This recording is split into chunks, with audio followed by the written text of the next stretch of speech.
Well, howdy and aloha, everybody. This is James with Montauk. I'm just trying to save the planet and all of its inhabitants. It's a big stretch, but if we have the right people running things, we might get some progress. And so far, we're not. It's turned into a fucking clusterfuck. Oh my God. I have, in all my years, and I have a lot of years, I have never seen such buffoonism. I think I just made that up. Just the most idiotic behavior, and just a lot of things out there that are just completely don't touch your face, don't touch your face, moronic to the fullest and absolute largest extent of the word. It's just crazy. It's nuts. It's stupid. It's wrong. It's weird. It's ridiculous. And basically, it's you know, Stevie sent me something the other day. I think it went like Mother Nature put us in timeout because we're being assholes. So I put that on my Facebook. I don't think it's us. And that's the thing that really needs to hit home with a lot of people is this it's that moment of Goodwill Hunting where Robin Williams comes up to Will and goes, "It's not your fault. It's not your fault." In a sense, it's not. But how did you vote for the past 2 or 3 decades? Who did you think was going to be that one that would fix everything? Um, and then I'm looking back at everything, and I'm looking at the insurmountable plethora plethora of freaking power and influence and money that the corporate party or the two-party oligarchy or both parties have in regards to their marketing, their advertising against everybody. It's fucking you can't fathom it. I don't know if you guys can understand this, but I've been saying this since 2012. It's a giant monster. It's what are those big honey? What are those big monsters that come in the? What was that big monster in not Guardians of the Galaxy, but it's like had a big hammer and hit the ground. Sentient being, a sentient being, right? Yeah, yeah. Okay, she's like, I don't know, I don't follow that shit, but it's that powerful. It's like one. It's like not Wonder Woman. That's nothing compared to this stuff.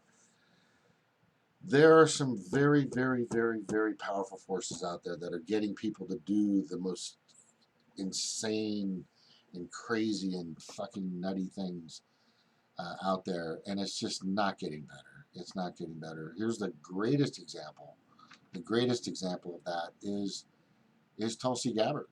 She pledged her endorsement to Joe Biden, which kind of doesn't surprise me if they offered her the VP spot. And I keep watching these freaking videos. Um, I got to show you one. When I show them to Stevie, she's just very. Um, she just can't even look at them. It's because they're so embarrassing. That could be a future leader. That's why it's hard to watch. Right, a guy that fucking has no sense of anything right now, just nothing. He's just a complete and absolute idiot at the fucking greatest sense of the word. And it's just, and I've been watching this one. Oh, it's on my Twitter. It'll take time to get it. In any case, it's just sad that there's. I mean, he had another gaffe, like a big gaffe, where he's talking. He was trying to do something, and all of a sudden he stops talking and he's just silent. And his wife comes out to like, "Hey, wake up, wake up!" And the words out there they call him Sleepy Joe or Dementia Joe or Pedo Dementia Sleepy Joe. I mean, the fucking names are just, and he's gonna get eaten alive against this fucking fast talking car salesman. You know, this guy who's gonna just bully his way right through him and fucking just beat him up. With words and phrases and things that a fourth grader could do, but still, it's going to push some buttons and probably shut him down. It's because he's not going to be used to being treated in that manner or talked to in that manner. Can you imagine? I mean, look how flustered he got with talking to Mr. Nice Guy Bernie. Trump's not going to hold back at all. Oh no. I mean, that's the nicest person you could fucking talk to in a debate. That's like talking to Mr. Rogers. Mr. Rogers. Debating Bernie Sanders is like debating fucking Mr. Rogers. That's a perfect example. Perfect example. Absolutely. And the thing is it's what they're choosing, which is beyond me. So Tulsi Gabbard takes the deal, and the only deal that I can see her taking from, just if I'm her and I'm thinking, what, Bernie's not doing anything for me. He left me in the fucking gutter. He left me in the trenches. He never stuck his hand out to me while I was fighting against the fucking Clinton Mafia. Getting beat up by mainstream media left and right and left, right? And even she stuck up for him a few times, right? And then also, this is the same woman that stepped down from the Democratic chair because she noticed that these guys were fucking assholes and cheats and all this other crap. And sure enough, he never did anything, nothing for her. Just didn't. Every single debate, she's just going, "Come on, Bernie, just one, just TULSI, just once. That's all you got to say is just once, right?" Nothing. He hasn't said shit. Not a fucking word. Nothing. And it's really sad. And I think he kind of deserves what he's getting, from how he handled his campaign, how he conducts himself around these fucking monsters. It's like he's walking into a battle with a feather. It's like, I'm gonna beat everybody with a pen. Kill him with kindness. I'm gonna kill you with kindness. Look, Gandhi almost starved to death. I get it, okay? But we're in different times, and there's some vicious fucking monsters out there, and he's got to be able to play. He's got to be able to, like when I used to play basketball in Venice Beach or play basketball at Miles Square Park or all these places where they have some badass games. I used to play basketball in Compton and Watts and East LA. I used to play these crazy basketball games with my brother when I was younger. And if you don't bring your game, you're gonna get fucking eaten. You might get shot, or you might get just pummeled. You have to be there. You have to fucking be able to battle back, jungle ball, bring it. What? You don't like that? You don't like somebody for coming up over? You've got to freaking bring your super alpha A game. And I just don't see it. I just don't see it. I'm not saying I did it all the time. I'm not the perfect basketball player, but the size and all this stuff. But what I'm getting to is at no point and they respectfully, and I saw all the debates. I saw most of the debates, or a good majority of them, and most of each debate, as much as I could. Some of it I just couldn't even muster. Just watching Bernie, they gave him some respect speaking. They would actually, Bernie start to talk. Let's all be quiet and give him some space and time because he deserves it. But after that shit got serious, and the less and less people that were in those debates, the more they're like, "Fuck you, I'm going after you," jugular, kicking in the nuts, just everything. They didn't give a fuck. They didn't give a fuck. And what's great about Tulsi when she first started, she was hacking and slashing. She was a tank, right? She was using her mana, coming in hard, right off the bat, like, you know what, you get the fuck out of here. You get the fuck out of here. And Clinton saw it, and the Clinton Mafia saw it, everybody else saw it. They go, whoa, whoa, whoa, whoa, we need our wars. No, we need our money. No, our campaign donors, right? And they got all freaked out, and they fucking went after her. Everybody went out, especially the mainstream media, especially MSNBC. They didn't go after her. They pretended she didn't even exist. Well, yeah, they first went after. Totally ignored her entire campaign. Yeah. And said there's only two candidates left in the race. Excuse me. Towards the end, in the beginning, yeah. in the beginning, they pummeled her. They did everything, Russian asset, the whole 9 yards. And then once they knew she wasn't going to get, once they knew that even the negative attention was helping her, they said, no, don't talk to her, don't say shit about her, don't even bring up her name, because they knew they made that mistake with Trump.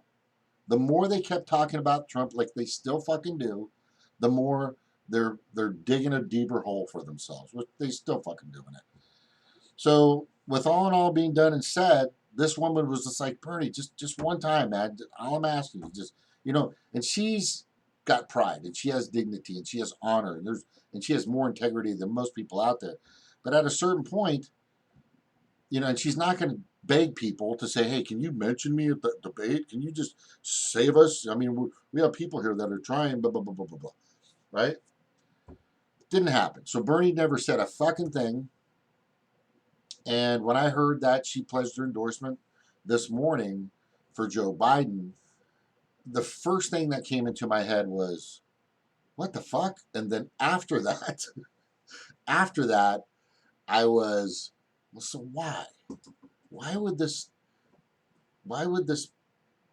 supposed warrior for super progressive, Medicare for all, blah, blah, blah, all this other stuff, jump on board with a guy that doesn't have anything? He's basically got everything Obama had, which was dick, zilch, nada, nothing. And I thought, wow, she took the offer. I think there's just no other way. I think she just took the offer and said, I think, like I was saying earlier, I think that Hillary called and said, hey, you know what, looks like, you got the toughness or the skills to be in the mafia, you didn't back down, you're coming after me, suing me, so you know what we're going to do? We're going to give you the spot at the VP spot. But something had to have changed because she stepped down from the head of the DNC, a position of power, in order to endorse Bernie Sanders. Which slapped. Because it was unethical for her to have that job and to endorse him at the same time. Of course. So now she's thrown Bernie under the bus to get a position of power. That's what I don't get. Something had to have changed between then and now. And yeah, I don't understand. Something really big, like being the vice president. Something that, and I'm not bad at my predictions. I'm batting like 85%, honestly. I'm batting over 500. I know that. So. I mean, I almost want to tell her, like, blink if you're okay. Like just 2 blinks where I'm in danger. Right. Just nod your head a little to the left if somebody's sticking a gun to your head, right? Just give us an indication and we'll come and try to rescue you, right? I think they offered it the VP. I think they fucking said, you know what, you won't back down. You came out. I get it. But here's our dilemma. Here's our dilemma. And I know you noticed this, Tulsi. Joe's mental capacity is fucking zero. He's gone. But we put him in. We cheated and we remote fixed the voting machines and used our rigging and colluding and cheating and suppressing and every fucking means available out there to steal another primary from Bernie Sanders. Fuck, guy just was not prepared for this at all. But he's in. So if he's in and he's already pledged to bring a woman in, I don't think we're going to beat Trump with Elizabeth. That's just not going to happen. I know for a fact. Yeah. He can't. After the whole Bernie Sanders said women can't be president or whatever their crap was, there's no way he can invite her to be his VP. Yeah, I mean, now he has to go with like Nina Turner, and he definitely can't go with Tulsi if that's true that she's with that.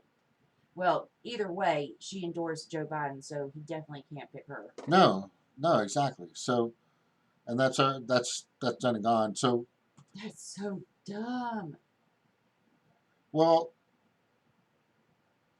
if you look at what they're offering her, and it was offered, it's just there's no other reason to do it. And the other reason is, Bernie, you fucking missed the bus on her. You just fucking missed the bus on her. He really fucking did. It's like, dude, it was Woman's Day on a Sunday. And you guys, both of them were fucking narcissists. They had the, like, me, I, me. Joe's going to do that all fucking day long, right? But not one of them brought up Tulsi Gabbard, right? Nobody. And it would be nice, it would have been decent, it would have been just the greatest thing for Bernie to bring Tulsi into that equation at any moment during the debate or any of the debates, but he never did. So the conversation I believe that happened was Biden's gone. We can't use blah, blah, blah. Nobody's going to fucking vote for Hillary because everybody fucking hates her. That's a done deal. Hillary. Yeah, because people are saying that Hillary's going to come back and run with Joe. Oh. Yeah, and that's just an automatic. That's an automatic lose. Automatic lose. Because in the general, they can't fix those machines. As far as I know, they can't fix those fucking machines. Right? But in the primary, obviously, they've been fixing them like fucking crazy. So, and they can't pick Kamala Harris because she's crap. Amy Klobuchar, no fucking way. Fucking spaz. So their best, I mean, the best mold, and you said this. You said, what were the things they wanted? The Democratic Party wanted what?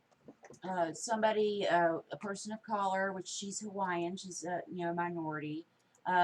She's a woman. Right. She's a soldier. Right. Veteran. Right.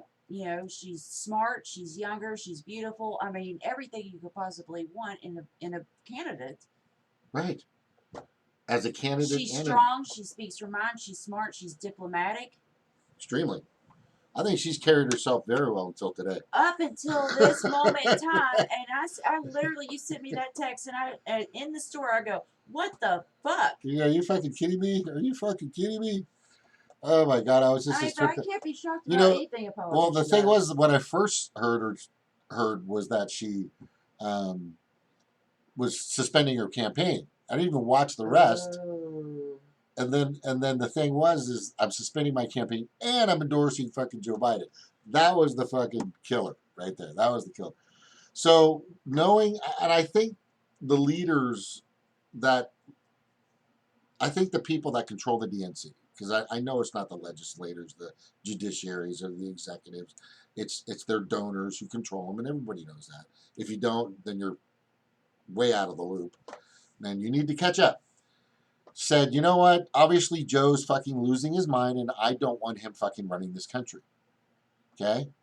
If I can't have a coherent conversation with this man to get him to fucking pass the laws that I need, blah, blah, blah, blah, blah, I don't want him fucking doing it. So now that you guys fucked up and brought him into the picture and gave him the limelight and gave him the fucking primary, right? Now you're stuck with this fucking idiot.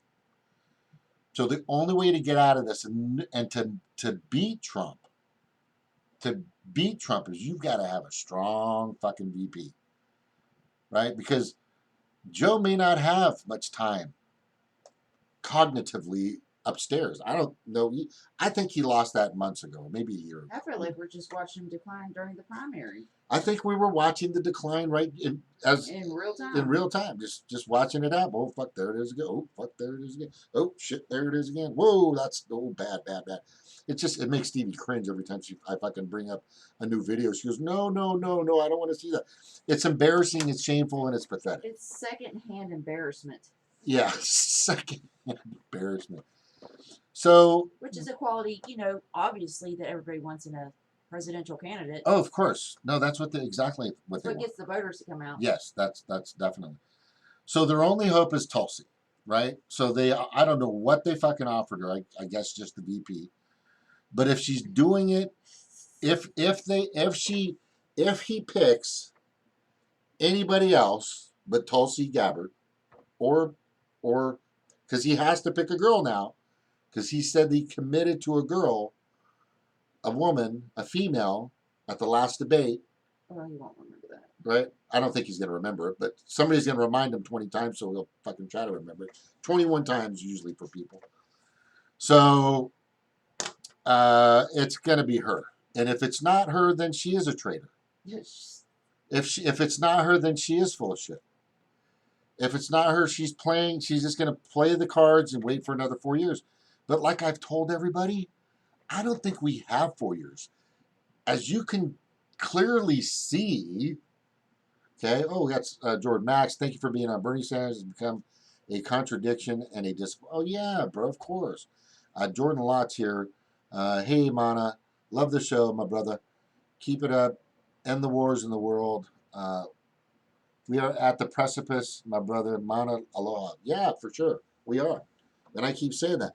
I don't think. I mean, if you've noticed, and if you've looked out your window, there's nothing happening because there's this fucking virus coming out of fucking nowhere, and it's already, how many people now in the United States is over 200, I think, right? And it's growing, but of course the people that are running the show right now are fucking imbeciles. $1,000 social limit. That's just not enough, and I think that only goes to uh, per household. Am I correct? I can't be I just per think household. so. Well, let's just say you have one mom and 6 kids, but then you said the kids is. I'm not sure what the details are. I'm not sure what the details are. You know what I mean? I'm not sure what the details are. So, because this could happen. You could have. So each kid, I think, is $500. I don't know what the details are. I haven't seen anything in writing. I have nothing's in my bank, right? So to me, right now, it's all hearsay. I don't really think anything's happening right now. The Tulsi basically, truly, and absolutely either got offered some crazy ass deal. She's just going to ride this out. But the thing is 4 years. I don't think we're going to make it 4 years. I think there's going to be a mass revolution, and I think people had threatened that, which possibly could be. And this is just the conspiracy thing, the C word, to stop anything from happening in regards to Bernie being ripped off, which is proven already. If you watch Jimmy Dore's last show, Tim Kavanaugh was on there. He proved and showed that basically, yes, you can remotely or you can pre-rig machines to, and it happened with him and Wasserman Schultz, and it was proven that nobody did anything about it. That you can rig machines, these particular machines that everybody's fucking using, and it's just sad and it's pathetic and it's just wrong. So it's colluding, it's rigging, it's cheating, it's voter suppression. I mean, however you want to rig the democratic process, and turn it into an oligarchic, hierarchical process where that's basically what happened. I mean, they already crowned their king. And now they obviously have a queen. that's just wrong. Was that wrong? That was just wrong, right? Biden and his Queen Tulsi. Ugh. Okay, I think I'm getting out of hand. It's almost exactly as if they are trying to run the worst campaign ever.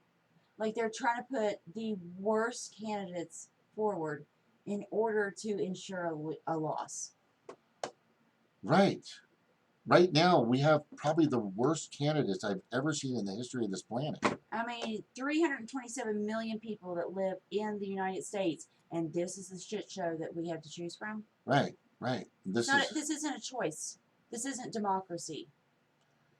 This is not democracy, for sure. So if you see this picture, oh, I had to bring it over. Maybe we should leave it for a second. There's huge polls going out, just personally or just through certain um, media outlets, seeing, who would you want to be Joe Biden's pick? Who do you want to be Joe Biden's pick for VP, right? Because he's got to pick a girl, because he said. And the majority of people are saying, I mean, this is like 80% to everybody else that's even available. And over 80% out there are saying Tulsi Gabbard, right? Tulsi Gabbard. Amy Klobuchar got 3.2. Kamala Harris got freaking 6%, right? This is crazy. I mean, look at those numbers. 83.8, right? People are running these polls on their Facebooks and they're getting the same numbers. That Tulsi Gabbard would be Biden's best VP because he has to pick a woman and there's nobody else out there.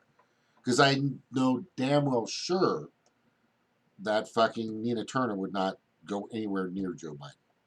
Maybe. I'm not sure. But let's see what happens. Let's just see. I mean, it always comes back to shame on, fool me once, shame on you. Fool me twice, shame on me. What if Tulsi doesn't get a VP position? And she's I hope not. Serves her damn right. Right? What if she gets totally fucking hosed? Right? You think they'd risk putting her in the vice president position? Oh. Tulsi. Because, Joe's not in good shape. Would they risk a Tulsi Gabbard presidency? Well, if she has to play by the rules. I mean, the contract. It says who? Well, if something happens to Joe and she takes over the office, what are they going to do to her? Assassinate her. It happens all the time. I know, but she's also a veteran, and she's no stranger to putting her life on the line. So. Well, that's the thing, but maybe they made it so advantageous to her that she said, "You know what? If you can do this, let me do this." I think they'll promise her anything because they know that Joe's not going to win. Exactly. It doesn't matter what they promise her. It's just a good way to keep Bernie from getting her. Yeah. Because they're just blocking Bernie. They know Joe's not going to win, so it doesn't hurt them any to offer it to her. So I'm saying, but it would greatly. I mean, that would light a fire underneath Bernie's campaign. Zoxalix here, she won't be given VP. Bernie already gave up. The deals are made. Bernie's but nice. what deal is what deal are you talking about, Zox? I need to do that on a different window, I think. Hold on. Let's try to open that up. Boop, boop, boop. I wonder if that shows up. I think it does show up on it. No, it doesn't. Good. All right, good. All right, there we go. There we go. So now I can watch this here. Why didn't I do this before? What the hell is wrong? Hey, is the Zoom link in the description? Yeah, it's in there. It's in there. So listen, it's open mic. If you guys want to get in, I know people right now are watching Jimmy Dore, and a lot of people are watching Combo Couch. I'm just thinking, oh, Lucas Pompey, Zoom link. It's in there. It's right. It's in there. It's not in there. Holy shit, it's not in there. My bad. Fuck. Hold on. Jim. Damn it, Jim. Said Spock. Hold on. I'm getting it right now. And uno momento, por favor. I could have sworn it was freaking in there. All right, go in here. Go here. All right, get out of that. No, it's in there. No, it's in there. It's not in there. It's in there. Let me see. Yeah, it's just me in here. Yep. Zox called it. If he doesn't endorse, if Bernie, Zox said Bernie will endorse Biden this week. Yeah. It's in there though, right, honey? Yeah, I see it, but I mean, it might be a broken link. I don't know. Yeah.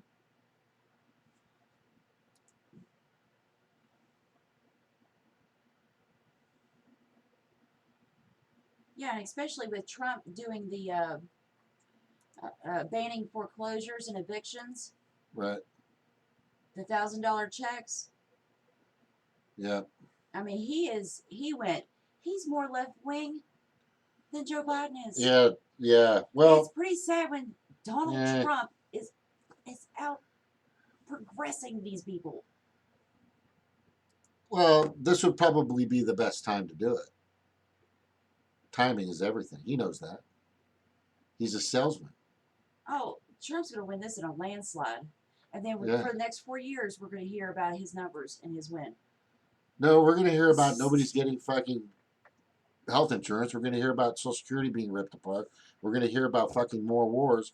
He's going to do whatever he can to get everybody to fucking buddy up to him, right? That's basically what's happening right now, is everybody's going to fucking buddy up to him, and then he's going to turn around and screw everybody.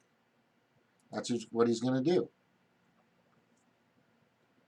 Oh my God. Oh, that was cool. I didn't know what the fuck. God damn it. It was a TikTok. Damn it.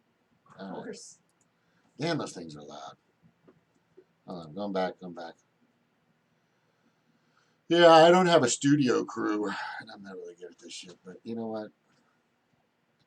So what did I say about her? I have a picture of her, right? And I said this pretty simple, right? So if pedo dementia Joe trips on himself badly enough, which he will sooner than later, then let us hope that Bernie, and I put in another one, and or Tulsi will be allowed, in parentheses, by the Clinton Mafia to take over the steering wheel. Or what is the deal? Or what is the deal that the Clinton Mafia offered Tulsi to get her to pull the plug? What is the deal? What is the deal? Right? And this is an old one. I should have put the newer one in here. P.S. Mr. Sanders, sadly, you learned nothing from 2016. Nobody obviously is your friend, for fuck's sakes. And you never mentioned Tulsi once. You didn't fucking do anything for her in any debate. Only one that supported you, which is the only one that supported you in 2015, 2016, until yesterday, right? Until yesterday, because she's not supporting you now, which makes you look like a total piece of crapola, right? All right, quick break. We'll be back in about 2 or 3 minutes. Can you send the link to Lucas on Facebook? It's not in the. It's not showing up for him. Oh, okay. Sorry about that, Lucas. Boop, boop. Boop, boop, boop. Oh, crap. Lucas, do me a favor. I've got a bunch of people. Oh, God, it's going to take me forever to find them. Okay.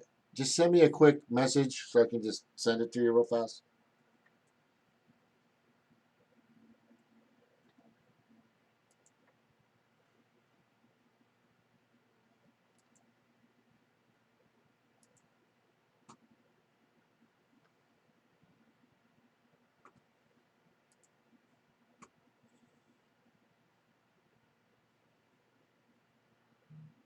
There, I got it. I got you, bro. Okay.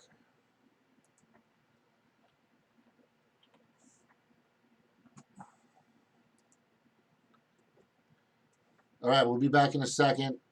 I'll get you on.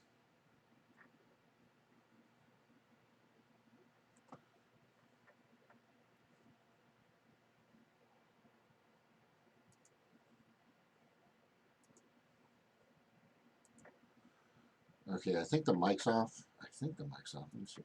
Is the mic off? Well, mic 2 is on. What's mic 2? It's this one right here. Yeah. Let's do it right there.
Well, it's interesting to me because like the Democrats are basically just useless, really, and the Republicans are. So there's Trump who doesn't. He's not ideologically driven. He'll just do whatever is necessary, to get popular and get votes and retain power. Um, but then there's the other Republicans who are ideologically motivated, but they also are craven and want to retain power. And so even though they're like ideologically fascist, like they're willing to implement socialist policies in the short term to get these votes. And like my worry is that they're going to implement these policies this year and they're going to go really far with them. Like they're going to do exactly what Obama should have done in 2008 with this recession, and they're going to start to bring us out of it.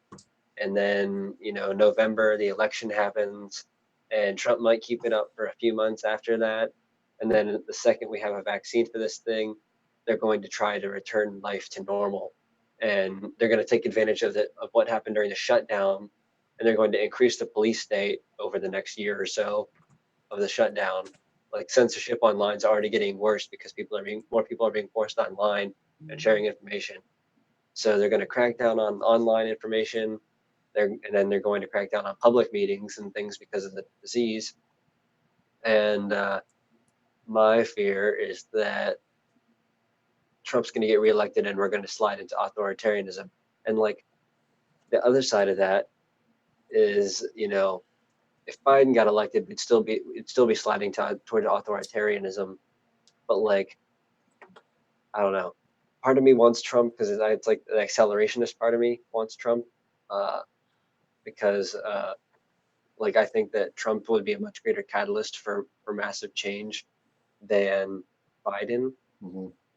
Uh, and part of me doesn't because I'm afraid that the slide towards authoritarian fascism could become very real after the election. Yeah, and Trump might create a lot of opposition, Real after the election. but at the same time, who's going to get thrown under the bus? Trump might create a lot of opposition. Yeah, I mean, because even though if he's out-lefting the Democrats right now, like on economic and financial policy or like fiscal, monetary policy, he's still way to the right as far as keeping children in cages. And I mean, the Democrats aren't really to the left because they're not anti that either. Otherwise, they'd be fighting harder. Mhm. But they're not actively trying to do that. Whereas he actually is like actively like trying to do that. Like the people in his administration are like just evil, like worse. Like some of them are like worse than Hitler type monsters that like just get off on the misery of all these Hispanic children. Like it's really disgusting. Like John Kelly, like he's like a man who's profited like the most from it. It's like he's clearly betting that hell doesn't exist. Um, and I mean, Trump's whole administration is people like that. Like right now, they're using this crisis to ramp up war with Iran right now as we speak. They're bombing more in Iraq and Afghanistan, and then Iran. They just assassinated another really high-ranking military general, like What? Soleimani. Yeah, in Iran, the Soleimani, that was for sure just a really So out of stupid the loop. fucking move. Well, no, but I mean, they just did it again. They just killed another high-ranking general, almost as high up as Soleimani. I think he was like the guy who was right under Soleimani, or something like crazy like that. Like they're taking advantage of the fact that Iran is like melting down because of the coronavirus, and that they probably have millions of cases there, and like the fact that the sanctions are making it worse because they can't get medicine, they can't get ventilators and masks. Like the people of Iran are just suffering and dying at an extreme rate compared to the rest of the world because of this. And what's the U.S. government doing? They're not lifting the sanctions; they're making them worse, and they're bombing Iran and killing the generals over there. And nobody's seeing that or paying attention to it. Nope, because everyone's too focused on the stock market, and they're too focused on like the virus itself and Right. like the effects in the United States. And like I think that stuff's important. You shouldn't ignore that stuff, but like Yeah, of course. it's also covering up the fact that right now there's a bill that they're trying to pass through Congress that would ban internet end-to-end encryption. So that would mean that like the website connection, like the HTTP, like before all the websites that helps encrypt the connection, that's gone. Web services like Telegram and Signal and WhatsApp and all that, that's gone. Like they wouldn't, like the CIA and all that wouldn't even have to try to hack your stuff anymore. They could just go on and do it without having to try. They already have that access because of the Patriot Act and the NDAA. I know, but that's what I'm saying. It's like they're just going out of their way to make it even worse. Like they're going Yeah. out of their way to make it so it's like so that you're even less secure. It won't just be the CIA. It'll be like any 2-bit, hacker who has some free time on his hands. Oh Like shit. I mean, it's really like insane. Like our Congress, and then like they just there's another bill I think they're trying to pass that. Oh no, so it's the same bill that would ban end-to-end encryption. They're trying to pass it under the pretense that it would help stop sex trafficking, just like they did Sesta Fosta. But Sesta Fosta made sex trafficking worse, and there's a lot of evidence that this bill will do the exact same thing. And it's like with all these bills that make it hard, that like are supposedly passed on the pretense of stopping sex trafficking, and they're passed in a bipartisan way. Like even Bernie voted for Sesta Fosta, and no one's holding him accountable to that yet. It's like a lot of these people are voting for bills that ultimately have made it so that people like Epstein are more likely to continue to thrive and like never get caught. Like it's raising the burden of proof for the victims, like to prove that they were being pimped out and all that kind of stuff. And nobody's talking about that. Like everybody's forgotten about Sesta Fosta, and nobody's talking about that bill that would ban end-to-end encryption. Oh god, it's just so insane. So if you did notice, and I did, as soon as Wuhan um, started telling the world that hey, we have a possible pandemic, within days, I think all of a sudden Iran had it out of nowhere. Just because they're next door, right? Right. I mean, it's like all of a sudden, how does it appear in China, and then just a few days later, all of a sudden, there's people dropping like flies or getting it in Iran. And then it's I yeah, mean, really, it's probably been everywhere. Iran was hit especially hard because like they have a lot of religious dumbasses there, like who don't believe in diseases and stuff like that, and who continue to go out and pray. Um, their health minister just lying about it while he was coming down with it, on TV. Uh, it wasn't handled very well by their government, but there is an argument and a case to be made that it could have been like a bioweapon or attack or something by like the CIA to try to destabilize their country. And that's what their government is claiming. Their government is claiming that this was done to them by the United States to destabilize their country. And now with the way that they're treating it and the way that like how they're bombing it more and trying to increase sanctions and start war with them while they're kicking them while they're down, it makes total sense. Like even if it's not true, like that theory still makes total sense and like it's 100% believable. have you ever heard of ID 2020?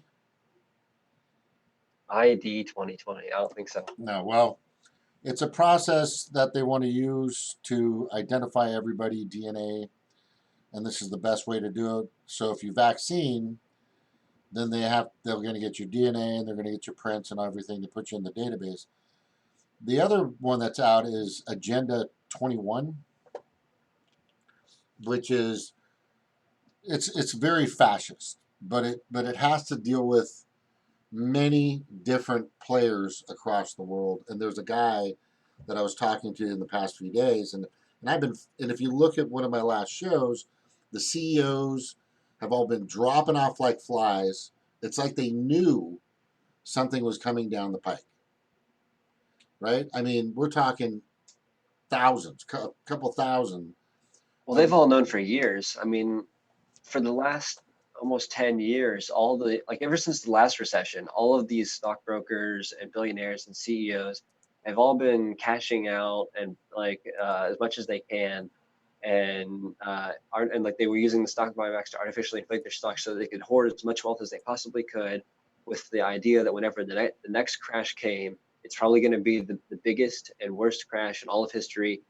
The market probably will never recover from it, and their whole goal was to like that they were taking that money and they were investing over the last 10 years into homesteads in New Zealand, and like there's all these billionaires who became preppers and like built like doomsday bunkers in like the mountains and rural areas of New Zealand and have ranches and farms and all that and bunkers that they have retreated to now because of mhm. the coronavirus, and that's where they're living and like that's where they plan to like retire and hide from the hordes and the masses of poor people who want to, kill them and redistribute all that wealth that they are hoarding and stealing from like the rest of the world.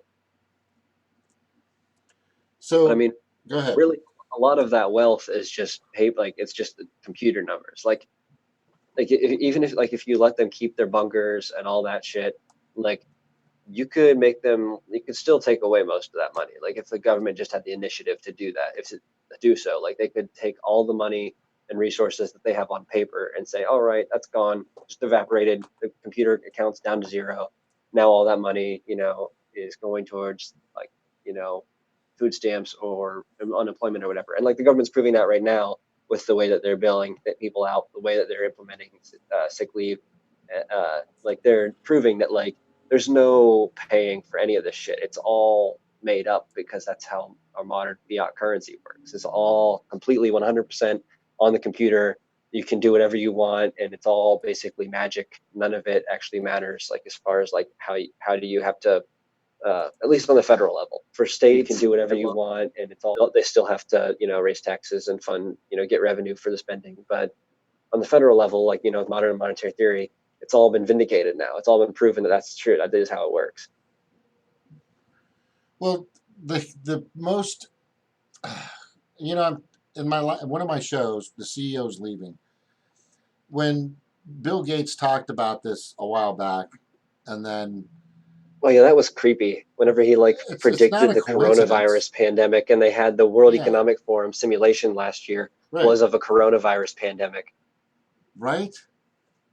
That's super creepy shit. Like that's Creepy. it's It's it's not very just creepy. suspicious. It's how else do you, it's it's almost like you're telling these CEOs, and they've been falling off more recently in bigger numbers, and now it's completely slowed down because they're almost all gone. Yeah, They've already got their sanctuary places. They've already got their stockpiles of money and fucking supplies and shit, and they're gone. Good luck trying to get in touch with these fucking people because they're gone. But the thing it's very apparent that some people knew this was going to happen. And I'm not just talking about the stock market. I'm talking about the pandemic. I'm talking about the chaos. I'm talking about a lot of things that are unfolding before us in real time. But it seems like they knew before that. The point that I'm trying to get to is somebody tipped them off. Somebody said, "Hey, we're gonna call major chaos is coming. We're gonna do it for a big money grab. We're just gonna make up some numbers and start feeding people like the banks, $2.2 million for some kind of funding here, some money over there, some money over here. We're gonna do what we can to keep people alive. It's probably not gonna work that well, but we're gonna make it seem like we give a fuck." But basically, China gets to get rid of their revolt or their revolution that was starting to manifest pretty severely. We get to get rid of Iran leaders at the same time. All these things are working in favor of these major players out there that are still controlling our legislators, our judiciaries, and our executives. And the thing that I've said for the past few days could be, hey, we need help. Corporations help us. Major corporate takeover of the United States, just selling everything. That could be the ultimate goal. Whereas, it it's that time. It's like the perfect time to do it, where you just simply say, "Hey, guess what? We are in dire straits," and they're going to just say, "Look, there's nothing else for us to do out there. We can't do anything else. We got to bring Walmart in. We got to bring CVS in. We've got to bring Rocha in. We got to bring all these fucking major companies in to save us." And then boom, it's the major corporate takeover of the United States of America. Next thing you know, we are a serious plutocracy with a well, that's already happened though. I mean, we've yeah, been a corporate country since the yeah, 80s and earlier. but Like, what I'm saying I is don't like think that they would need fully to do like that. them having Right now, control. it actually kind of looks like the opposite might happen under Larry Kudlow and Trump, where they're actually, if they bail out the corporations, instead of the corporations owning the state, it might be the state owning part of the corporation for once in this country. Eh, Uh, at least temporarily. I mean, they did that with GM, and then GM eventually bought their shares back from the government. Uh, so they probably do something like that. But I mean, like, I don't know. To me, everyone should be fucking just completely shutting out national politics right now. Like, to me, like, if you really care about the future of humanity and of like your family and like the people who immediately are around you, then the time is now for local politics and direct action more than ever. Yeah. Now is the revolution time. Like, now, like, even though you can't meet outside with people in Well, groups, this is it perfect. sucks. Exactly. So This is the time for that. Still, like you can still meet outside in groups, like if you have enough, distance between you, and you can still deliver things to people. As of right now, you can still communicate online like we're doing. You can create, Facebook groups and all that, like for your local people. Like, to me, direct action, like, and local mutual aid, and like ensuring that you have local food security, local water security, local security generally, like local self-defense, or community self-defense. Um, like, that's all very important. Making sure that you know what, foods are growing wild around you, mhm. how to garden, helping people plant gardens. I mean, that's what I'm working on right now, where I'm at, because I'm stuck here for the foreseeable future, unfortunately, in Ohio. And it's like, Mike DeWine's handling of this is like the first reason I've ever been like kind of glad to be in Ohio, because he's handling it better than most other leaders in the country. And he's actually like listening to the scientists when it comes to like the disease itself. But So Stevie's been raising her hand for a second here. Just give me a second. So all right, in the chat, Zoc said that wouldn't be surprised that they set this all up to cover for the bank's collapse, just like 9/11 covered for the wars. And that's the thing, is like we're getting to the point now where people are paid so little and everything costs so much that people can't afford to go out and spend money. And you see this a lot online where it's called death by millennial. Oh, millennials are killing Applebee's. Millennials are killing this industry. They're killing everything. But it's not. We're not killing it. It's that we are not given any opportunity to earn any money. That we have no future. I mean, there's no job opportunities. Everybody's stuck in crappy jobs that pay nothing. yeah, And now we're getting to that point, and we are at that point where people can't afford anything at all. And so, of course, they're pushing these products on us that nobody can afford to buy. And what are they going to blame it on now? They're running out of excuses. So now it's just like, well, people aren't buying stuff because of coronavirus now, because that. And now we need a bailout. I think they foretold, from what I can, this is what I can muster out of all this. All right, is from what I can tell, and it seems like I can tell a little bit. Is I really and truly believe that they felt or got hints that there was going to be some kind of major revolt. What better way to silence us than to bring out I mean, some look where it virus? originated. It originated in China, right as the Hong Kong protests were reaching its peak, and it was gaining traction not just in Hong Kong, but in America. There was people that was thrown in with them, that was standing up and protesting with them. This was becoming a worldwide thing, and right after that, coronavirus. Oh, y'all can't be protesting. You got to go back to your houses, your apartments. Go separate yourself from everybody else. Yeah. Just as the primaries ramping up. I mean, there's so many people at the top, the scumbags at the top, the corporations, the politicians. They all benefit from this. The only people that are getting hurt are us. But they're a little bit scared now because actually, a virus is something that can wipe out all of us. It's not just. It's not Not if they them have a throwing us vaccine. into poverty. Not if they have the antidote. True. Right? What if they have? What if? I mean, look at the way Trump carries himself. Right? He's like, I'm fine. I'm never gonna get fucking anything because I've got the vaccine in my back pocket. I've got the fucking antidote. Yeah, I kind of have been wondering about like that, like whether or not he was in on like the release of this in China or something, like, or if like it was like a CIA thing, because like he's been exposed to a Exactly. fuck ton of people who have it. He's been exposed to so many fucking people who have it, Mhm.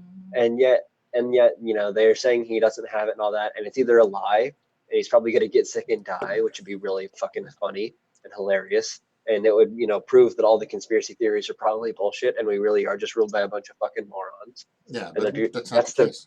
that's like the ideal whole scenario here.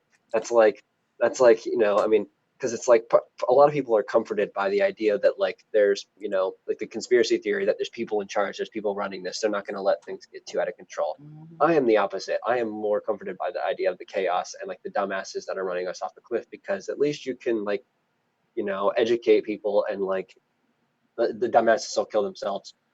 They're um, protected, Lucas. I'm telling you. I've got. I mean, the dots that I'm connecting, and I'm actually going to do a show tomorrow, and I would like you to be there. A gentleman by the name of Brandon Green has been doing a lot of research. Everything's good with what he's bringing. The only thing is he's trying to relate it to religion, which is just kind of off, in my opinion, and that will throw a lot of people off. Because when you start bringing religion into it, that's when science disappears. That's when yeah, absolute fact and absolute truth disappear. So, and I yeah, and I and I appreciate him doing it, but the biggest thing is I completely believe that there is um, a process that they've been using to tone us down, to to whip us into shape. It really and truly appears, from my perspective, and I've got a few of them, that everything's orchestrated, everything's been pre-planned. People are in their sanctuaries now. The CEOs are fine. Everybody got the tip off. They got tipped, right? Here, put your money on number seven. Number seven's going to come in like a fucking winner. So everybody's been tipped off. So now everything's fine. So now it's just fear, separation, not letting us get together and go after the real and true criminals, which we've been trying to do for a long time. Well, we're in panic and chaos mode, and we all know that that is a very, very go-to tactic Oh when it yeah, comes to our government. Is they like to create chaos, they like to cause disruption, and then out of the 9/11, baby, chaos, out of 9/11. the chaos, yes, 9/11 is one of them. Yep. The Middle East, everything. I mean, they create a problem and chaos so that way that they can find a solution. We will look to them for a solution. Everybody's scared, everybody's panicked. But here's where I think they messed up is the fact that the grocery stores, right? Everybody's out of toilet paper, out of you cannot go in a grocery store right now and find any meat products. Uh, when the food runs out, that's when the revolution starts. No, there's So going to they be better get that right real fucking fast, revolution. or else people are well, going to start burning down some rich people houses. We will literally eat the rich. People get really cranky when they're hungry. They're in the Cayman Islands, babe. They're fine. but well, the thing is, yeah, like the real rich are they've already escaped. Like it's the rich who didn't, like the rich who were causing pain, but like the ones who aren't like the main culprits. Like the main culprits ran out the back door, and they're in their island bunkers, and or they're on their homesteads in New Zealand with their families, and they're riding it out there with all their Yeah. sheep or whatever. Like the people like who are local who did that. I mean, some of them probably deserve it, and some of them probably don't. But like the sad and scary thing is that what's more likely to happen is that the economic In case there's crash will something you want bring to write about down. some protests, and some hyper partisan lunatics will go out there and start shooting up people from the other side instead of people shooting up people at the top. So like some right wingers who go out there and shoot up, some liberals or something, or Oh, that's some going to liberal happen. or a couple liberals might shoot up a cop or something, and that's gonna be the spark that just like kicks it off, and like But we all of a don't sudden know. here we are in a second United States Civil War, and you know, how is that going to go? It's not going to go very I mean, well. No. but we are in a powder keg. This is a powder keg situation. Yeah. People are cannot get the basic necessities that they need. They're scared. There's disease. Their work is getting shut down. I mean, people don't know what to expect for the next day. They don't know how to plan. They're panicked. They're scared, and they don't have the things that they need. So what happens? Basic necessities. What happens when somebody comes over and they say, you know, I haven't had food for a week. I'm going to go rob my neighbor. And it's all, I mean, or it could be Yeah. anything. It could be Yeah. anything. It's just going to take one little push. One little push is all it's going to take for everything to blow up right now. So, Well, I mean, so we're very lucky. Like nature, like if the reports that are coming out right now that show that this is a natural virus that came from a bat, and it wasn't created in a lab, you know, what? based on its genomic sequence, like it is something Sure. that could have appeared. It's very likely to have come naturally. If that is true, then Mother Nature is very, what's the word? Merciful to have put this blight on us in early spring, because now we will have the whole summer to use this crisis to convince everybody that going back to the land, growing food, you know, taking advantage of the forced drop in pollution to like recover the landscape and, you know, create a more ecologically friendly human society. Like this is the largest, this and climate change go hand in hand, because climate change is going to cause more of these pandemics. This problem and climate change are the exact same problem, and like part of the solution to this, staying at home and not driving your car if not necessary, that is also part of the solution to climate change. Like, and that's why emissions are way down in China. Like they're went to almost zero over in China compared That's to not what they going to were matter. before. Planting So food. like Somebody's we going to need to, steal it. like, within the biggest crisis that history has ever thrown at us, this also presents the biggest opportunity that history has ever thrown at us. And you know, if you want to have the optimistic point of view, you can say that humanity throughout its entire history of civilization has been on the hero's journey. And so like we've gone, you know, we learned how to farm, we destroyed the land, we figured out technology, we used technology to figure out science and microbiology and the gut biome and all this stuff that hunter-gatherer societies didn't know about. But now we're like, oh shit, we've completely destroyed the planet in the process. So how do we go back to living in like a sustainable way, using what we've learned along the way to go back? Like, so we don't have to give it all up, but we have to figure out what to keep, you know, what to get away, what we have to relearn and unlearn to get back to a sustainable and ecological place. You know, like I don't think we should give up microbiology and rocket science and gut biome research and all everything like that. That's all super vital stuff, and medical science is all super vital stuff. But what we do need to be investing in is, you know, fungal and soil science. How can we you know, and then also for the short term, we need to be investing in like lots of hydroponics and aquaponics solutions, because the climate is going to be very unstable. A lot of trees and things aren't going to be able to survive in the near and short term. Like we have to get climate stability first, and then, you know, start, because like I mean everyone should be planting trees and shit as much as possible, but like the idea that you're going to get a steady harvest from any of them like every year is completely ridiculous, because even if we did have a stable climate, that'd be ridiculous. But like now we have a climate that's massively changing, and like this year it looks like we're gonna have the early, like, I mean, uh as far as the calendar goes, we have the earliest spring ever this year in Ohio, or like in 125 years or whatever. But now also based on the weather, it seems like we might have a really extremely early spring too, because it was 70 degrees in January, it was 70 degrees in February, and now we're having 70-degree days in March. And now starting to only get down into the high 30s and low 40s at night, which isn't too low or too much higher than the average for this time of year. But normally it would be frosting every single night. Mm-hmm. Uh, and there wouldn't be no frosts in March. And like right now there've been very few frosts in March. So we're in a really weird place right now ecologically, where a lot of plants and stuff can survive, but they're not going to be as productive, and a lot of them won't survive. This is another scary thing. So like we need to be combining our ecological efforts with technological efforts, just not looking through it from the mind of like the techno narcissist Silicon Valley mindset, because that's completely, you know, fucked up. It's killing us all.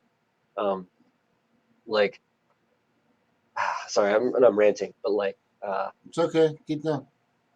the It's good stuff. the issues that we face right now are so fucking massive, and like, if like whenever I try to bring up food security to my people in my community a couple years ago, like aside from my very few close friends who are willing to hear me out totally, nobody really got it. Everyone thought I was crazy.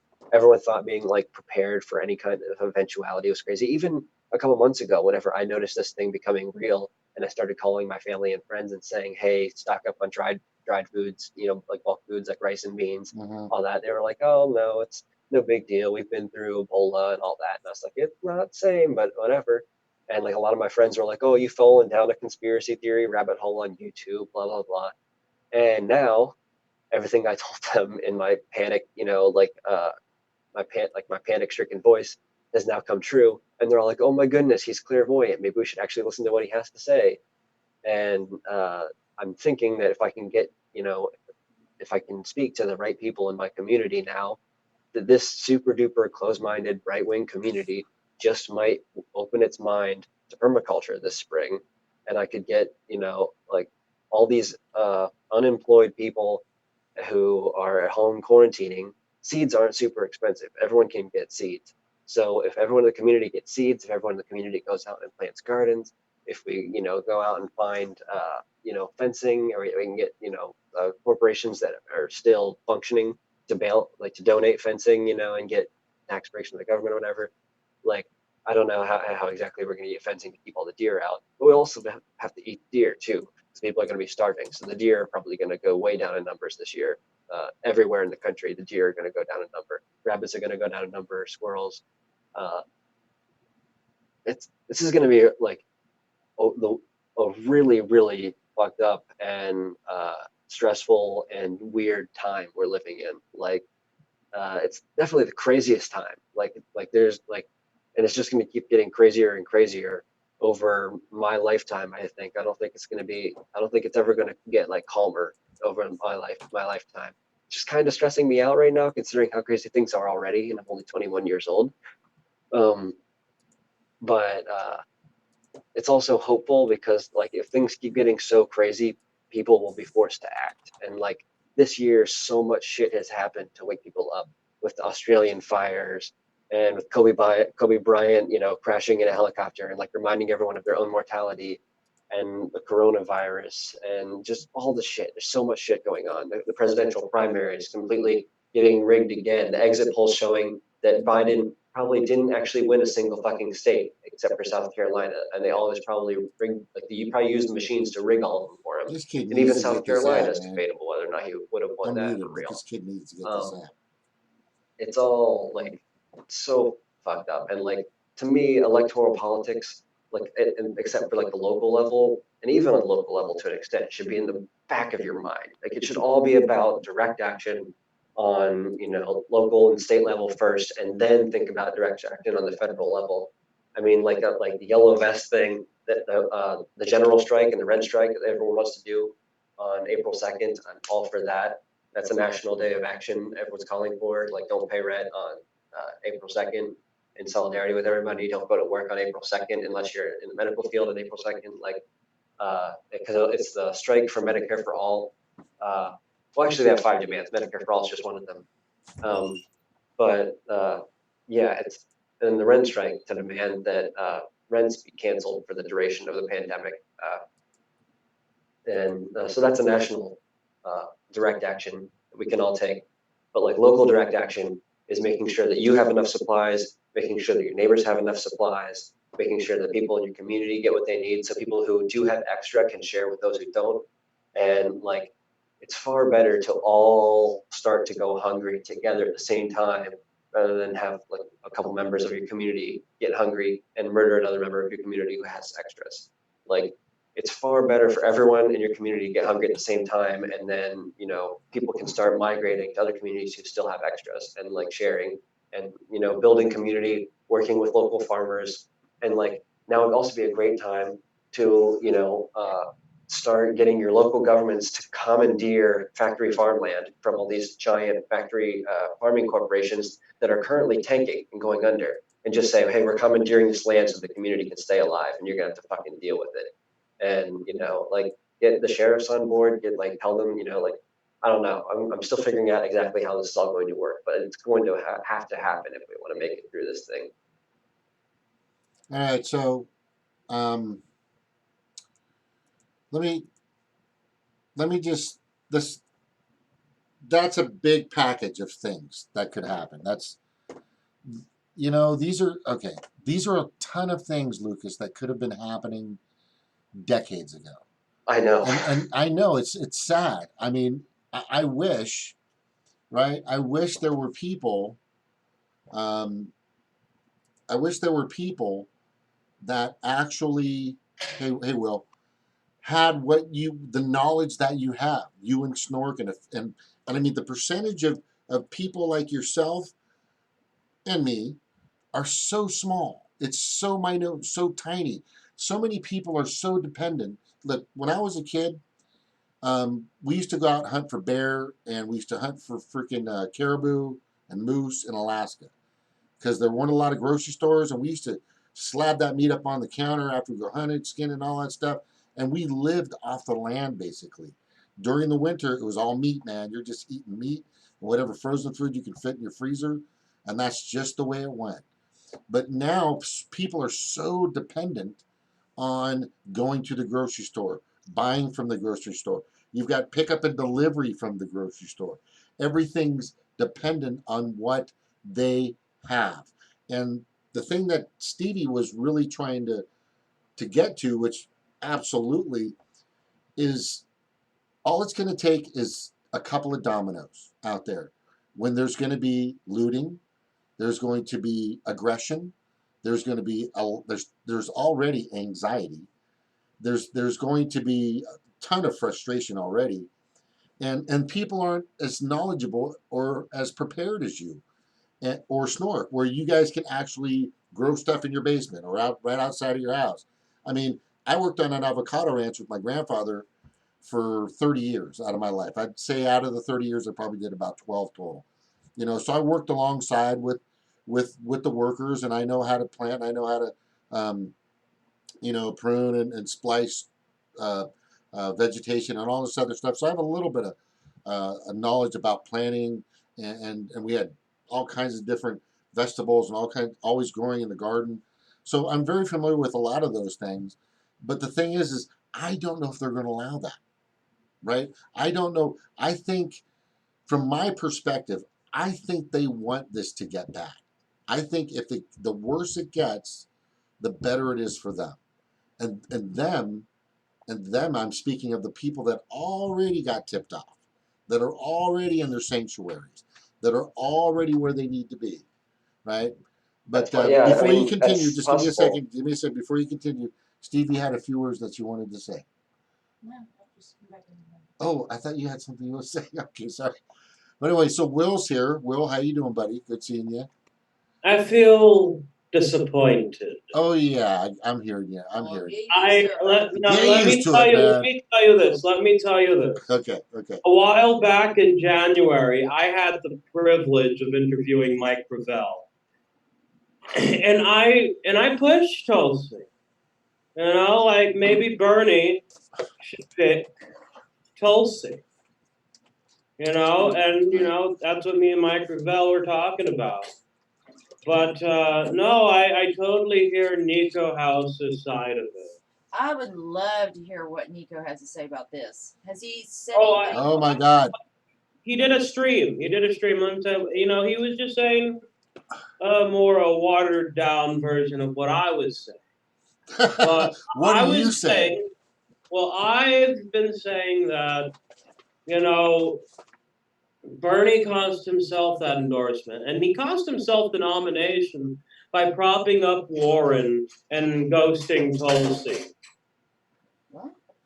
So the thing is from my perspective, and I put this in many of my last few shows, was he never came to her aid. at no point did Bernie ever say, "Hey, look, by the way, it's Women's Sunday, and there's not 2 people in this race. There's actually 3 fucking people, and she freaking qualified." It's like Biden wasn't going to say anything. He basically gave Elizabeth Warren, all the legitimacy all the way through. Propped her up to where the super PACs wanted to give her so much money Right. to, run in the race. Here's so where we're at, but and I know Lucas. Zach wants to know if Will, do you have your own YouTube? It's IMN, right? On Green. No, I mostly run on Facebook. Sorry. Oh, that's all right. That's all right. That's all right. That's all right. But the thing is what recently? I mean, out of everything that's actually happened, I'm surprised. I was very startled and very surprised. Right? Extremely surprised and very disgruntled and pissed off, and the emotions that came when I got it that she was getting out of the race, but when she said she was endorsing Biden, the first thing I thought of was Bernie dissed you. What do you expect? And then my theory is they offered her VP. They got nobody else out there who's gonna fucking do it that can do it with him. But I think the underlining story, which everybody can already see, is the fact that he's deteriorating. I mean, Steve and I were saying we're just watching in real time a man cognitively lose his capabilities to fucking form a sentence for more than 5 seconds. Let me tell you how deep this betrayal goes, because in 2016, there was a candidate named Martin O'Malley, and he was vigorously anti-Bernie. He was against Bernie Sanders. And you know what Bernie did? What? When he didn't qualify for the presidential debate, he made a tweet saying, "What's fair is fair. Martin O'Malley should be a part of the debate." He did not pay Tulsi the same respect who sacrificed her career in the DNC. So she did this little act of self-preservation and selling out, whatever. He did it first. He sold out first. So I just, he endorsed Hillary first. And then Tulsi nominated him at the convention, nevertheless, and then Bernie did all this backhanded shit to Tulsi, and she just thinks this doesn't benefit me, and I hear it. It's human nature. It's human nature, baby. Tulsi reacts to Bernie's backstabbing by doing the same thing. It's just the way the cookie crumbles, I guess. Part of me thinks that Bernie was like, just dumb, and ran a bad campaign. And part of me think that somebody got to him and that he's been like threatened in some way or compromised in some way. I mean, and like that it happened at like the convention last time around, probably, and they like told him that they were going to run a fair campaign, but there are certain lines he can't cross and all that. And then they didn't follow it and they played dirty, but he's like too afraid of speaking up because they might, do something. I don't know. It's complete speculation. I hear him saying, Joe Biden's my friend. He can beat Trump. That's the dumb part for sure. Like, I'm not going to justify that because it came out recently that the reason Bernie hasn't been attacking Joe Biden is because Joe Biden was one of the few people that whenever Bernie first got into politics, always treated him with decency and respect and not like a piece of shit. Like he said, there was only like 2 or 3 people who didn't treat him like a piece of shit when he entered politics, and Joe Biden was one of those people. So he has like a personal affection thing for Joe Biden that he let override his like duty to the country, and that part is like what's really frustrating to me, and that's the stupid part. And that's like Bernie's too nice of a guy. There's also the election fraud that happened, and that yes. And then there is not only is there the election fraud, he's saying Tom Perez is correct. Go out and vote. The virus. Just go ahead, snort up some coronavirus. You know, have Yeah, a that was couple. unforgivable. Yeah, I don't know. The last few weeks have been so disappointing, and like I was telling James, I've completely given up on national electoral politics, and like for the most part, electoral politics in general, especially considering what's going to happen this year. But especially electoral politics, like none of it matters anymore. Like it's all completely out of our hands at this point. It doesn't fucking matter at all. The November election, if it happens, it's just going to be Trump again, probably.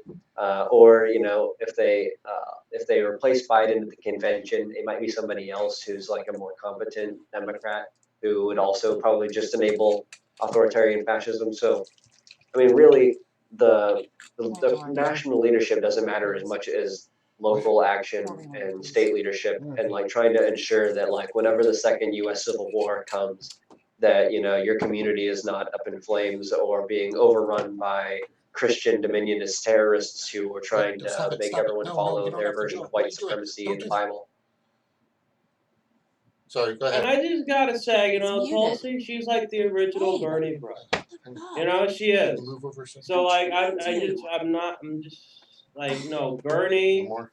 He squashed the duck. I don't know what the saying is, but I just yeah, it's crazy. It's definitely I'm good. crazy. Just you know, snort up that coronavirus.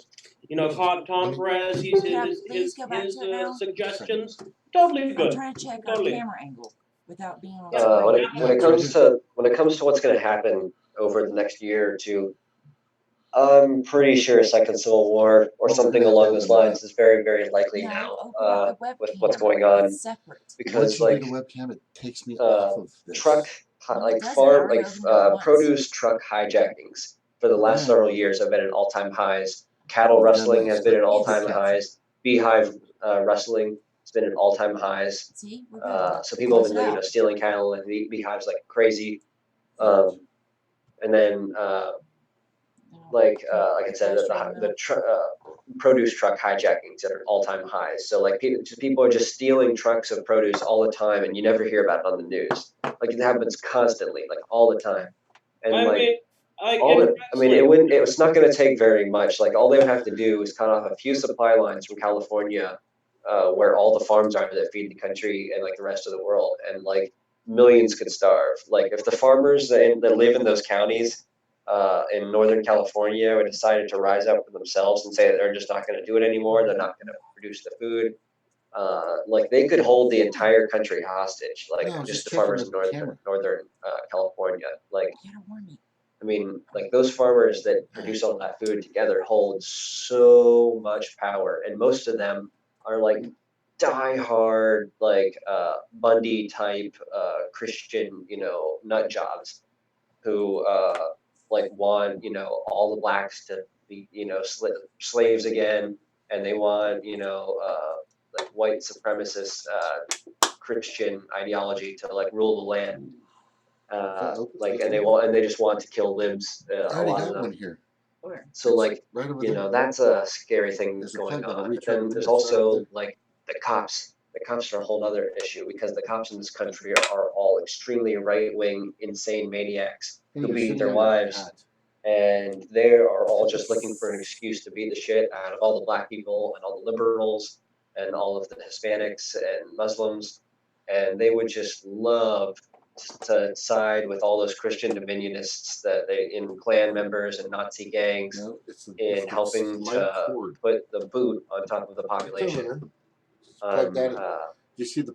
You look I don't down on the know. white. It's look a scary thing because the liberals aren't like, I mean, they're starting to buy guns now, but like for the most part they're not armed, and like, there's 400 million guns in this country, and half of them are owned by 3% of the gun owners. Look down on the ground. It's on the Like, and that 3% is predominantly right-wing lunatics who just are just chomping at the bit for any excuse they can get to go out and just massacre liberals and leftists. Like I mean, 22,000 people showed up to that rally in Virginia, the Second Amendment rally, like in was it late January, early February, something like that.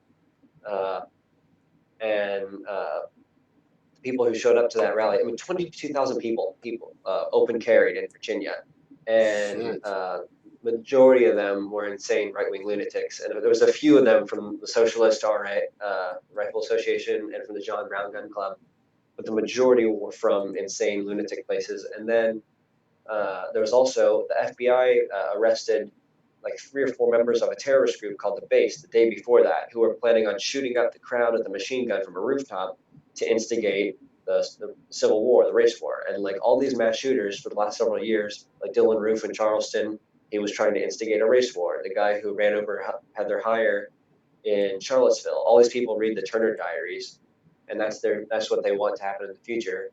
They want there to be a race war so that way they can reinstall their white supremacist Christian dominionist belief and reign over everybody else. And like what's the guy's name in Washington State? What's his name? Matt Shea.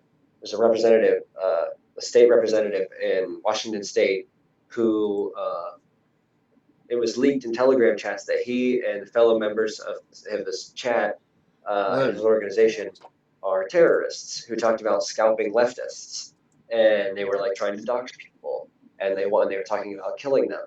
And then it was leaked that he wrote a treatise called like the Treatise on Biblical Warfare or whatever, and it was like a sermon he gave on how they should act whenever they're committing their biblical war against all of the decadent liberals in the liberal coastal cities. And it was like we're going to go to every city and enslave all the women, and then take all the military aged males and say you're either going to join us and live the way we say, or you're going to die and kill all the old men. And that was like their whole thing. And he got reelected in the state of Washington after that came out. A couple of weeks later, he's still a representative of Washington State, and he's still still a Nazi terrorist. He's still going out on this podcast saying if the revolution is or the Civil War is coming, the boogaloo they call it. Like they're I mean it's all so insane. Like we're living in such an insane time.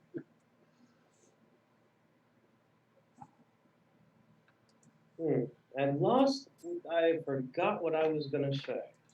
But you had an interesting go, Lucas. I loved it.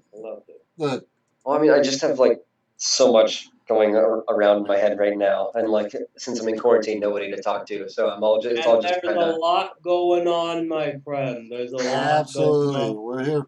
Lucas, I just want to let you know we're here for you, bro. No worries. So here's the big picture, the biggest picture I can paint for you guys. It's orchestrated. That's my perspective from the information. If you go and see my videos, you'll see that this is pre-planned, pre-orchestrated. It's a suppression, not just of votes, not just of the progressives or the Bernie Bros or whatever, but of a world group of people called the 99%. Yellow shirts, Beijing, I mean Hong Kong, riots. I mean, you name it. People are starting to come out and they're pissed, and this is happening everywhere. There are riots. There were just riots in Italy, right? But guess how hard Italy got hit with this fucking virus shit? Pretty hard. Oh, They're getting like the hardest hit in the world right now, Yes. besides Iran. the ones that are hardest hit are the ones that are susceptible to protest and revolt. Well, the ones that were doing the revolt are the ones France, that are, China, America. America.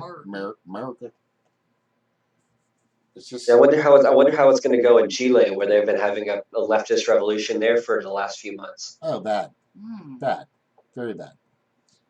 Yeah, if we can't bring in democracy, we'll bring in the coronavirus. That's for sure. I mean, that is Bottom like line. yeah, you're right. There's an increasingly large case to be made that because all the revolutions that were starting to happen last year, like all the different countries that were starting to go up That's in a great riots case. and protests, like there was so many, like it was happening all around the world. Everyone in the world was getting in the streets, and then this comes along. It does make so much sense. Yeah, whether or not the government started the coronavirus, they're definitely taking advantage of it. Yes, 100%. Look, I'm going to do something tomorrow night with a guy that's going to bring up Agenda 21, ID 2020, all the players that are involved. There are a lot of people out there that are really starting. They thought these people were crazy and weird, but this all plays in to what they had been actually predicting. What, not just the elite had been, not just the people that were skeptical about it, that are watching all this stuff happen, from people that are actually seeing these things happen, these occurrences happening that keep connecting these dots.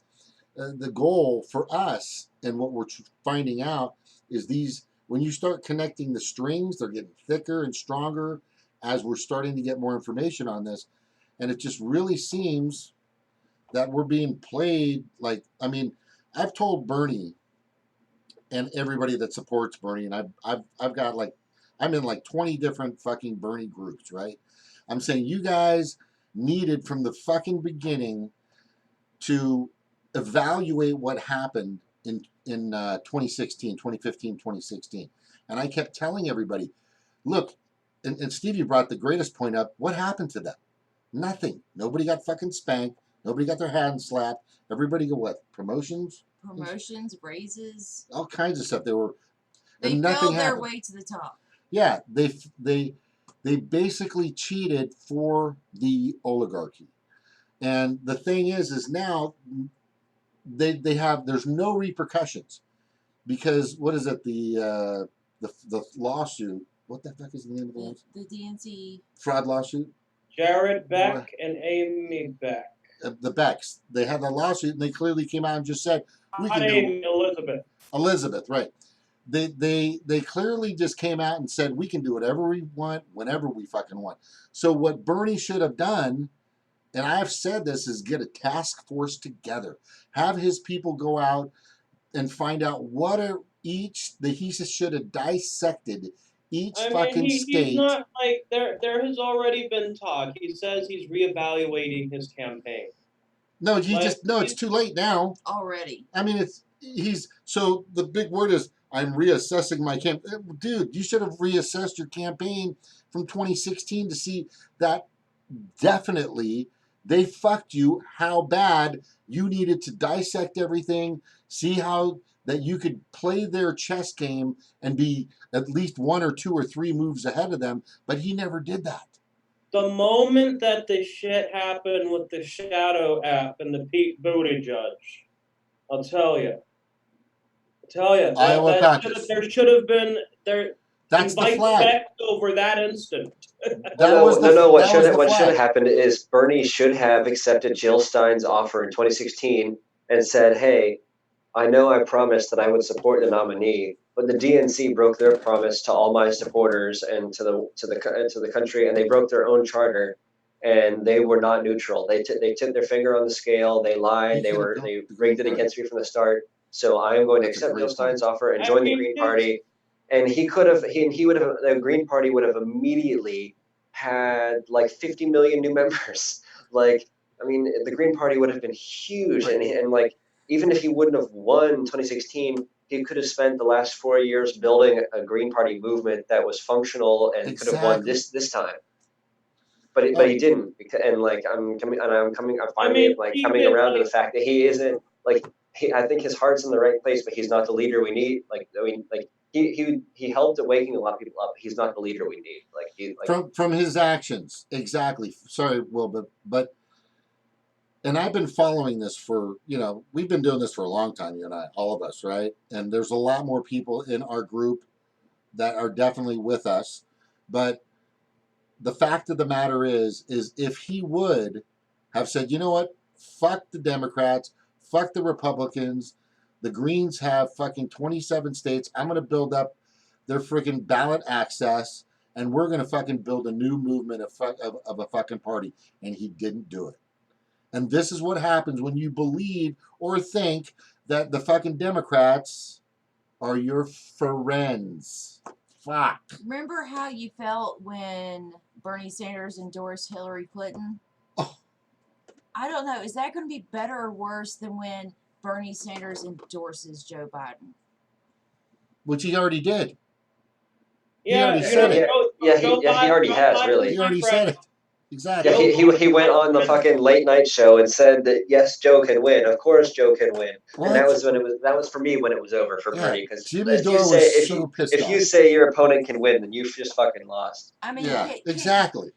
Just imagine it right now at a Biden rally, if there ever is one, because he's Never there, never does them, because he Yeah. can't fucking speak for more than 20. But 18 imagine seconds. a Biden rally where Bernie Sanders is standing right behind him, just nodding and clapping along with. Yeah, exactly. Get that mental picture ready because you're about to get ready. You gotta get ready for it. Yeah. You gotta No, get ready I don't for Get it. think. ready I for it, don't. because hey, it's I going hey, to don't fucking think happen. that they're going to allow him to be behind him. I think Bernie's going to be on his knees while that old man's hardened dick penetrates his mouth. Hardened? It's not going to happen. Well, it's just like flappy. it's like you It's know. gonna be laying on his Oh face. no! I don't think that I think they're going to replace Biden, because I really like, even if they endorse him, I can't imagine Bernie sitting behind Biden telling like voters like, "Hey, look, fat! I'm challenging you to a push-up contest. Vote for somebody else. Vote for Trump." Shit. I'd like to have a push-up contest with Biden. I'd love to do that. Oh my God, old man. His mind may be gone, but his biceps are just crushing it. Like, you'll No, never I never think guess. He'll get down and he'll do 400 of those babies. And it's just some of the gaffes and some of the shit this fucking idiot has said to people. You dog-faced pony fucking soldier liar, whatever the fuck that was. Well, it's funny because like he was already dumb his entire career. He was a dumb plagiarist and liar who was racist, and he was a prostitute willing to sell. He was like a self-admitted prostitute willing to sell out to big interests.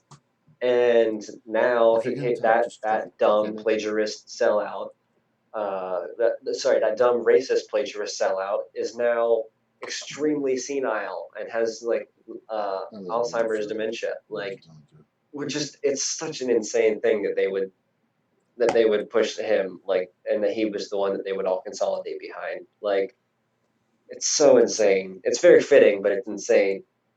Yeah, but I just gotta say this one more thing about the Tulsi endorsement. Bernie has had all this time to put together himself a task force. No, the sound's off. To handle the election fraud, to handle that, and I'm sure Tulsi doesn't want to be behind Biden or whatever. I think she's just making this endorsement on video, and she just wants to stay out of politics for a bit and enjoy her social isolation. And I think Bernie's gonna have to do the whole I'm gonna be behind Biden. I didn't fight for this nomination. I didn't have thorough investigations of each instance of election fraud. Exactly. And I'm a fraud. So she's just beating Bernie to the punch, I guess. I don't know. It's because of this. That's how I put it. Well, we gotta say, look here, fat. I'm gonna challenge you. Go push-up contest. So fix it. Fix it. So what happens is when I turn off the camera and the mute in Zoom, I still need to do it in OBS, like right here.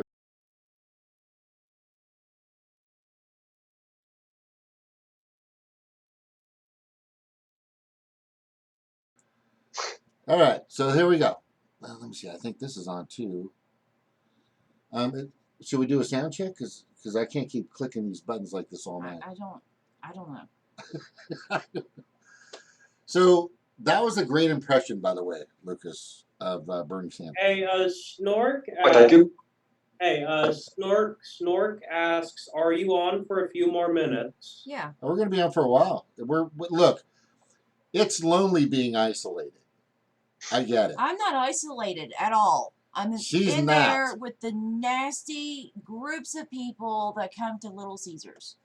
That's where I'm at. Oh, I'm in the God. cesspool of infection, and that's where I work every day. You guys all got to day. hear this. You guys got to hear this. So, babe, what was the instruction that you were given by corporate? Okay, my boss told me that I need to come up with a rescue team, a team of people that I can put together to send to another Little Caesars location in case somebody there is diagnosed with the coronavirus. So that way we don't have to stop selling shitty $5 pizzas. Is that fucking So, crazy? and that's the thing. We are risking our lives and the lives of the people that we live with so that we can sell a $5 pizza. Is that Because fucking crazy? that $5 pizza is worth more than our health and well-being. Is that fucking crazy? Because here's the And I'm pretty repercussion. sure that I'm going to get fired because I already told my boss that it's unethical. Well, here's You know, the repercussions. Let me just explain the But repercussions. wait, Okay. they're asking minimum wage workers that are making $8.75 an hour, You're not. $8.75 an You're hour, not. to go out there and risk their lives to sell a fucking pizza. To sell a $5 pizza. But here's the Not thing even about a good that. pizza. So once somebody gets infected, this is the rules in LA and a lot of places that are totally quarantined, right? Once in a facility that's been infected, they have to have people come in, especially if it's food related. They have to have a hazmat team come in and dissect everything. And that still is not 100% virus free. So the thing is so what's going to happen is if you have one store with one person who's coughing and all the stuff, and they've got all the signs, and then they pop positive for the coronavirus, that particular location gets not shut down.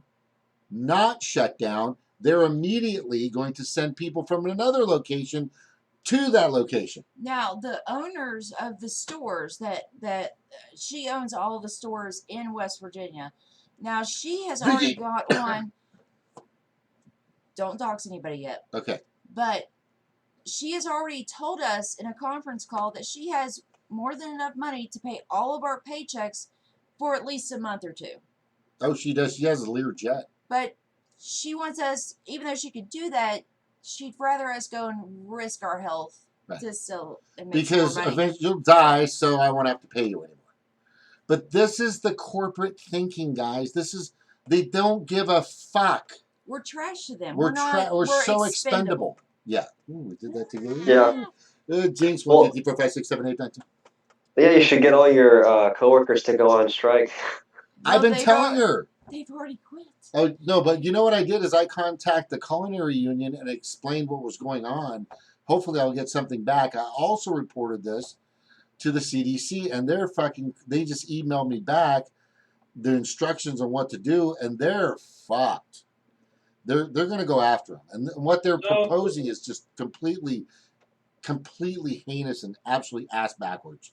Well, let me say this is from a Little Caesars. This is a memory I have from a Little Caesars from here in Arizona. Fuck You it. know, That's what I said. it was a couple years back. It's a distant memory, but I remember ordering a Little Caesars pizza and had ticks in it. So I wonder if that's just a microcosm of the overall culture of Little Caesars. Did you say Tick ticks? pizza. Wait, again. Did you say there's ticks in your pizza? Indeed. Wow, that's fucked up. What? I ate ticks, and I found out that I was eating ticks once I looked at my pizza. Oh, I'm glad I went vegan. I'm a vegan. I eat nothing but plants, baby. No. And I that's think probably ticks would do that. reason. I think That's ticks would be a good That's a deal jump breaker. start. Yeah, for sure. Holy fucking Jesus. But Jesus. That's probably the least grossest thing that's ever been on a Little Caesars pizza. Yeah. But here's the thing. So imagine you're a pissed off worker and you know your life's in jeopardy. FYI, Snork says ticks are protein. Yeah, if they suck your blood, there's a lot more. Yeah, right? That's bad. But let's just say you're at Little Caesars, you're at McDonald's, you're at Burger King, you're at Taco Bell, you're at wherever, Hardee's over here and Carl's Jr. over there, wherever you're at, and these people are making minimum wage and they're putting their lives on the line, somebody's going to get pissed off. Somebody's just going to say, fuck this. Achoo! Achoo! No. Achoo! No, I'm not saying they would. I've worked there for 2 years. Nobody's ever done that. Well, there's some fucking weird ass people out there. I'm just saying. These corporate motherfuckers, they just think, fall in line, do what I say because I know it's right. No, you don't. No, you don't, dickhead fucking corporate piece of shit. You guys, okay, bottom line. You motherfuckers in the corporate realm of shit, the 1%, have been running this fucking country into the ground for fucking ever with your capitalistic bullshit. This is why we're in this predicament right now. Because you think that's the way to fucking fix everything. You're only going to make it worse. And I'm telling you, you're pissing off some people. Because once they find out that there's no more food, there's no more fucking shelter, there's nothing, everything's gone, they don't give a shit about a virus. They're coming after you. I don't give a fuck about a virus. Fuck those assholes. I'm coming to get them. But sadly, they're going to be in the Cayman Islands or Eat the Bora rich. Bora. Yeah, I mean, eat the rich. I mean, it's yeah, I'm fucking hungry, right? Get some fucking teriyaki sauce or some barbecue sauce on those motherfuckers, and fucking get a calf. Would you go for a thigh or a calf? I would eat that plain. Just eat it right plain with a little salt and pepper. Okay, so Snork says, I am surprised that there is not a rule to encourage larger bugs like cockroaches or biters. What? Snork, get What? your basement troll ass on this stream right now. I want to see you. You motherfucker, get your ass around here. You cannot keep doing this. He'll come in. What's very obvious for everybody right now is I'm glad that we're all talking. You know what? I'm gonna do this every night, you guys. I'm gonna do this every night.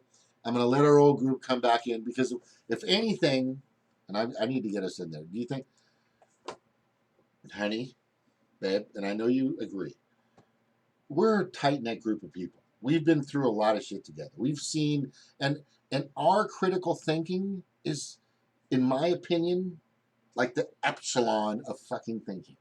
I mean, Lucas, who's only 21, knows like 1 billion times more than I do. It kind of sucks. But he's very intelligent human being. We need these people out on the airways. So I think every night, I'm just going to commit to every night, you know, since I need people to talk to because it sucks being here, and just start our group back up and get some more people on here. Hopefully I can try to get Jamal on here, get Ron Pacone coming back, get a few other people. I know Graham Elwood wanted to be on the show. My biggest thing is I want to tell you guys right now what just popped in my mind. Jesse Ventura, don't get me started. Jesse Ventura needs to come out and say something. He needs to come out and fucking just to lay waste to these motherfuckers. Hey, you know, I'm going to have Jen Hobbs on a stream sometime soon, next week or so.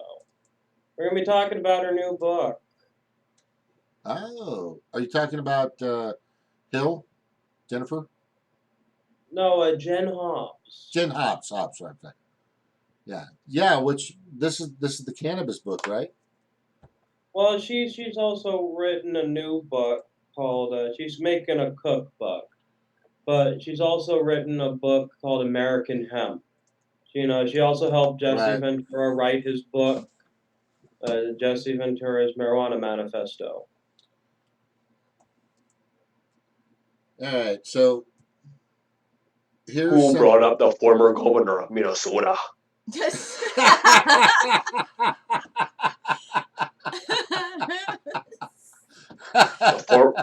The former governor of Minnesota is in the room. Oh, that's fucking awesome. That's awesome.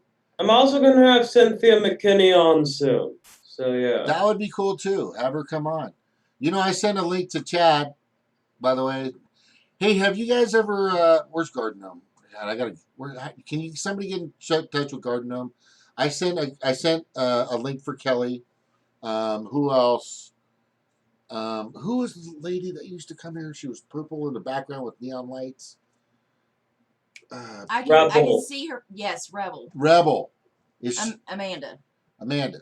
Does anybody have a Rebel's? I think I got her Twitter. Hang on. Just go. Hey, Snork, good to see you. Snork, here's the thing that we're really, really concerned about, and you might want to clear this up with the rest of us, which I think you can. When everything runs out, what are we going to do?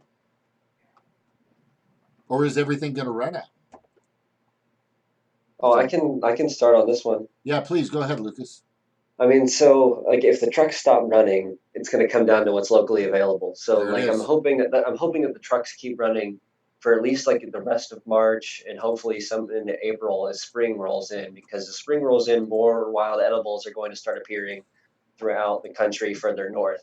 If you are the further south you are, like the more safe you are as food start to run out at the stores. Like they need like if we had a just and equitable country, they would prioritize shipping food to the northernmost climates as the food starts to run out in the stores. Right now, like it doesn't seem like there's super huge food shortages. Like food prices haven't skyrocketed or anything, and like they're slow to restock the shelves because they're not used to the shelves going empty so fast.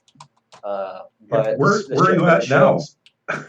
I'm in Ohio right now. Okay. I went home from Puerto Rico early because I saw the shutdowns coming weeks before everybody else. And so yeah, I'm in Ohio right now, and like I created a Facebook group for mutual aid to help connect people who have extra stuff with people who don't have anything, or people who need stuff. Some other people here created like takeout groups, so that, like all the restaurants are now converting from dine in to takeout. And then right now, the next after I did the Facebook project, the next thing I'm working on is trying to get food security for the community in the face of the disaster, and try to like use that as a stepping stone to get permaculture in the door and hopefully cause a radical ideological shift in my community by getting everyone to see, that like the only way forward, is actually a better way forward. Like and working on that. But like as we run out of food throughout the country, like people are going to start hunting and foraging a lot. So like down in Florida, if you live in Orlando, there's already a huge movement of people in Orlando, Florida, who are planting free community fruit trees that like they'll plant ever-bearing mulberries that have fruit almost all year long, and then they'll plant apples and pears or something similar. They don't have apples and pears because they grow further north, but like they'll have other things, star fruits, stuff like that will fruit only like once or twice a year. And so like if that stuff's in fruit, you can go online and there's actually services that keep track of like fruit trees that have been like stored on the app. I think it's called Fallen Fruit or Falling Fruit. And if you go to like their website or you get their app, they have like foraging worksheets, so you can like learn how to forage and like do identification and all that. And then they also like have like databases of like where edible fruit trees and stuff are growing, and nut trees and stuff that are like community readily available for everybody. But like the further north you are, you're going to be relying on a lot of root crops. And if you know like people who know where to find those in like right now would be pretty valuable. Like right now, I have a big hopness patch that grows across the creek from me. So like if I really was like starting to starve and running out of food at this time of the year, I could go and I could dig up that hopness. If my grandparents were starting to starve, they have a huge Jerusalem artichoke patch, and Jerusalem artichokes are one of the most like amazing emergency calorie sources for like a northern climate you can get. Like you can grow them in West Virginia, but they also call them sunchokes. So it's like a sunflower with an edible tuber, and the tubers give you gas, but they're very, very starchy and calorie dense, and they're a good survival food. And if you ferment That's them, fuel. hmm? Oh yeah, the gas fuel, yeah, if you if you can capture it. But if you ferment it, it doesn't cause the gas. But yeah, and then that's another thing. Everyone's shit. Like people need to like start collecting the shit and doing human manure. Like, and that's a more long term thing to worry about because the sewers are still functioning as of right now. But like people do need to start, and you can either determine whether or not you want to do that on like a municipal level or a local level or a neighborhood level or a personal level. The thing is that like if you do it on a municipal level, that's far more centralized than doing it on a local level. But if you have professionals managing it, that's far more safer than doing it on a local level, because people who don't know what they're doing aren't going to compost their own shit properly, and diseases will spread. And you know, like libertarian types would be like, I'm just going to dump my shit in a hole in the ground, and that's how that's going to be. And like they're just like not going to care, and they're going to end up poisoning the groundwater or something. So it's like it depends on the community, you know, how smart are the people around you. Like, do you trust your neighbors to handle their feces properly, or should you like, you know, handle it for them? And it's like it sucks because like it's such a hard topic to talk about, because like we've become so disconnected from like the natural systems in this country.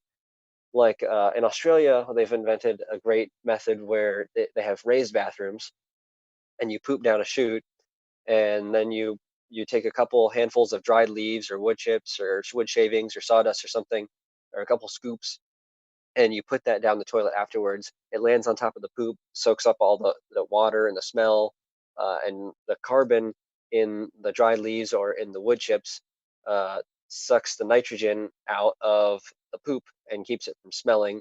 And then also, if you pee in those toilets, the wood chips absorb the urine and the nitrogen in the urine to keep it from smelling. And the carbon to nitrogen ratio, if you make sure that you add enough wood chips, is almost perfect. And so once you get it full, you just like pull up the poop chute out of the top of the trash can, like it's like a wheelie bin trash can, and you seal the top of it, and it's got airflow inside of it, and it's like it's able to get like worms in the bottom. And you basically you put a date on it, like you lock it, you put a date on it that it can be opened, you put it out of the way, and then a few months later, after it's turned into safe compost, then you dump it on fruit trees. You don't put it in your annual vegetable beds. You, if you wanted to do that, you could compost it longer, and you could do like a hot compost and ensure that you kill all the bacteria. But it's safest to just to take that stuff and pour it on your fruit trees or your nut trees and things like that. And like that's something that people are going to seriously have to start thinking about, like how are we going to do that. There's also go bar gas chambers, so like if you poop into like a chamber like under your house or something, it'll capture the gas and turn it into fuel that you can use for cooking or powering your stove or your refrigerator, your oven, whatever, need lights. Um,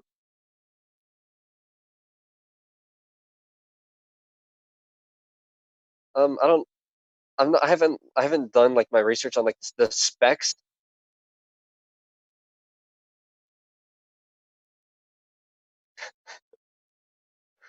Snork might know the specifics behind that better than I do, like about like how exactly you would go about capturing gas and like pressurizing it. I'm not exactly sure how that works. Okay, so before Snork goes on one of his legendary lectures, I do want to ask James, would you like to do a one-on-one with Mike Gravel?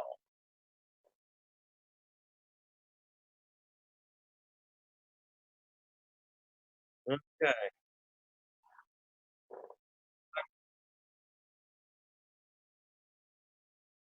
We'll talk all about it after the stream.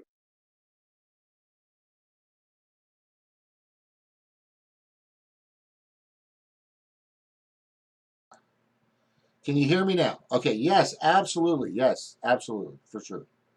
Okay, guys, for sure, for sure, for sure. For Okay, sure, for sure. Snork, let's hear it. Lucas, Let's go hear it. ahead. Yes, I would love that. That'd be fantastic. Lucas, do you mind letting uh Those are good thank suggestions you. for There you next go. There you year go. and the 3 years after that. We need something for 2 months. I was down in West Virginia almost a year ago, Yeah, so I kind of know the weather. And I'm thinking it was April 15th, I drove through there, and that is everything was correct. Yes. budding going through Kentucky. So I'd say everything up through Kentucky is ready to grow right now. And so I would say you need to be thinking about a crop that can grow in 4 days, one that can grow in 10 days, one that can grow in 6 weeks, and one that can grow in 2 months, and one that can grow in 3 months. So you can start rotating some stuff in. I don't know what kind of gardening supplies you can get down there. Can you get early peas? And can you get Alaska early peas? I They don't can know grow that. in several weeks, but What's you could be growing mung beans right now. That's 4 day. So you could stockpile 10 pounds of mung beans and be able to eat for 3 months off it. Because you keep Potatoes like, wow. too.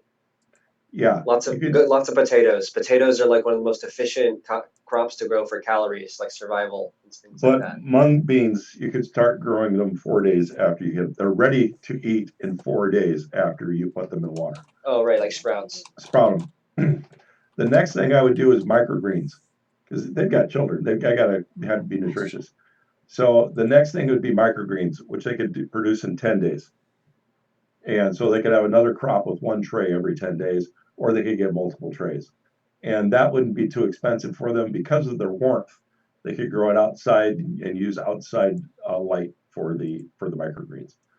You know, And that would supply them food until they could grow peas. And lettuce is 6 to 7 weeks. So if they went not with iceberg, they need some lettuce that's actually got some nutritional value. If they went with romaine, they could have romaine in 7 to 8 weeks. And after that, the hardier stuff could start coming in: carrots, radishes, beets, and whatever.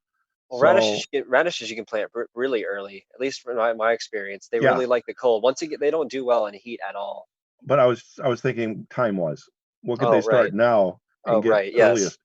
Because we're not seeing what you saw. The stores are empty here, and when the trucks come in, they get emptied right away.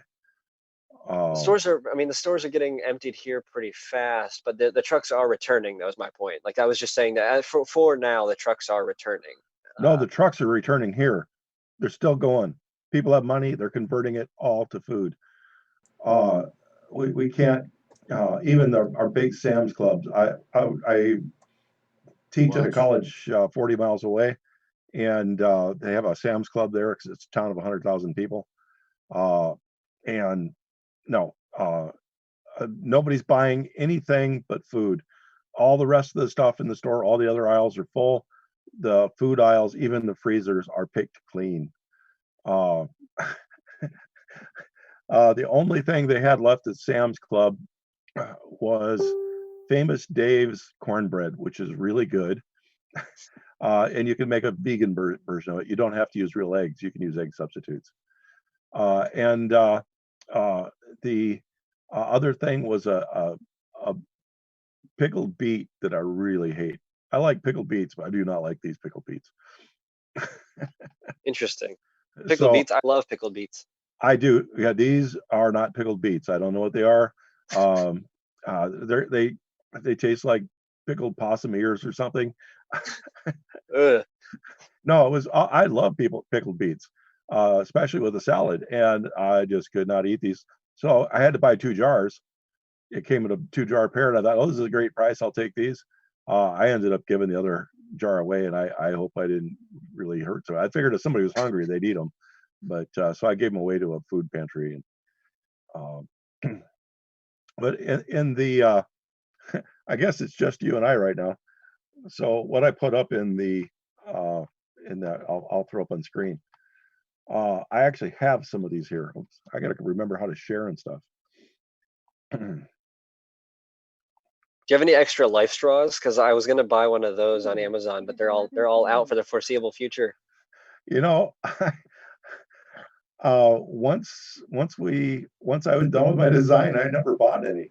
I only had the original. I have no idea. Look, we have no idea what a life straw is. So if you're going to bring up a term nobody understands, please give us a definition, if you don't A mind. li- yeah, it's just I could it's probably a water explain it. filter. Yeah, it's just a filtered straw. It's like a really, really high quality filtered straw, basically. Nice. The ones I did were NBC straws, which means nuclear, biological, chemical warfare. So they were meant to be in a place that was either contaminated with radiation, biological contaminants, or chemical contaminants. So the first third of it was basically an iodine charged plastic. And so anything that got through there was killed by the iodine, just about everything. The rest of the filter was to take the iodine out so it wouldn't kill you. And it had, I was brought in because they had a problem. They gave them to the Japanese in an emergency after the Kobe earthquake, and they worked just fine. But because of the charcoal at the very end of them to take out the very last part of the chemicals that they used to kill whatever was nasty, it left your lips black. I think I'm gonna walk So to the they all stores. thought they were poisoned. It was just the initial carbon of the water washing through. And you have to suck like you're trying to get the chrome off a bumper to actually eat them or to actually use them. And so they, I was brought in to make one more filter to take the black stuff out. So that was my contribution to the military NDC lifestyle. I don't know what other brands have, if they have the same issues or not. And then when I went down to Juarez, Mexico, and the company that sells them was one of the suppliers for materials that I did.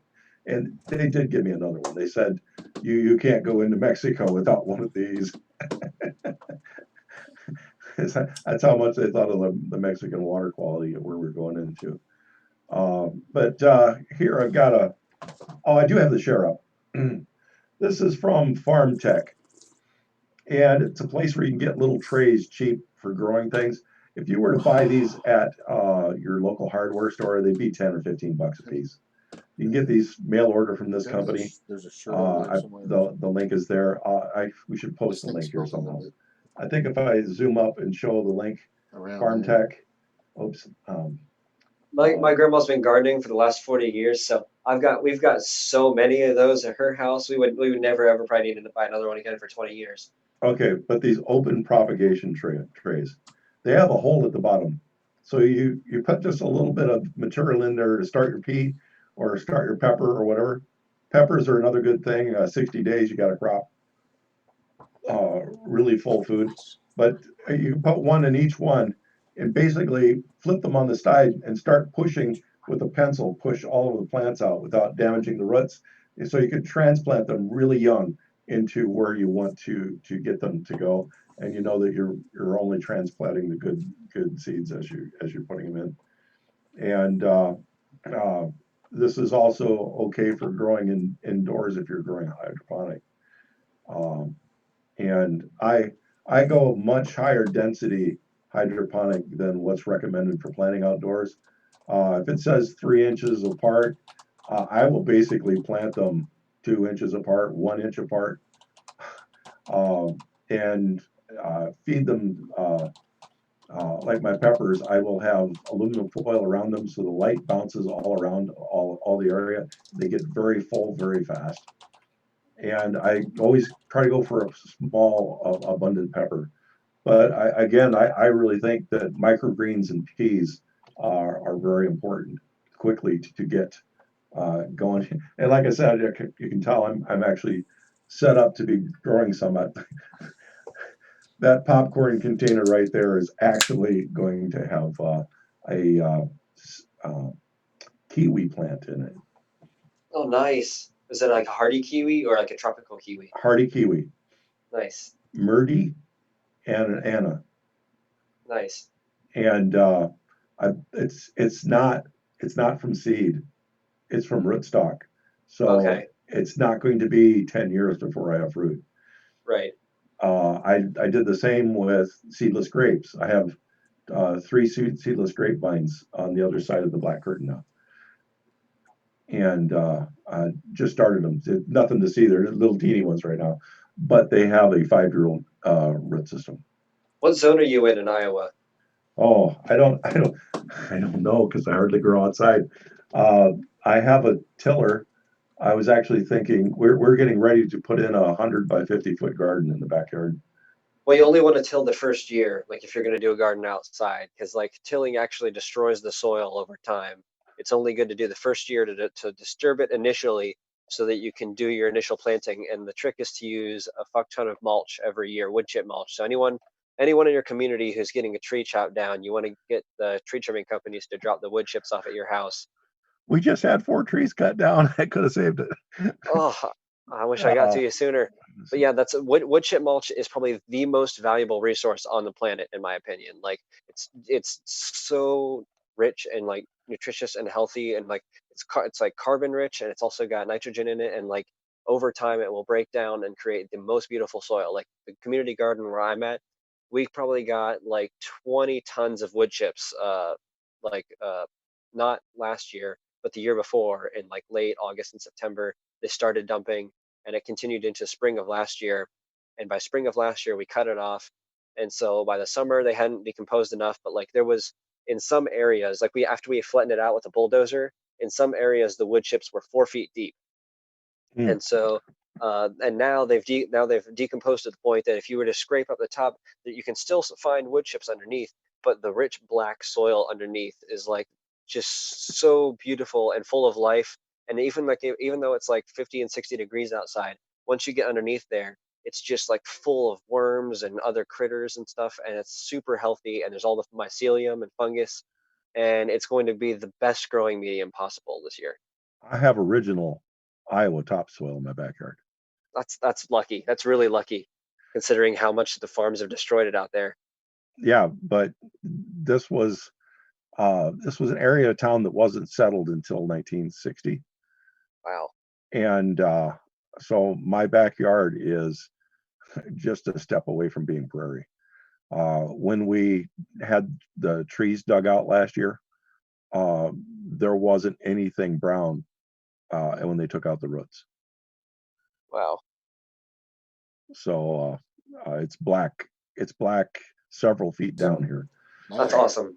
Out Yeah. here, all the coal mines completely stripped on the soil. I'm jealous of that.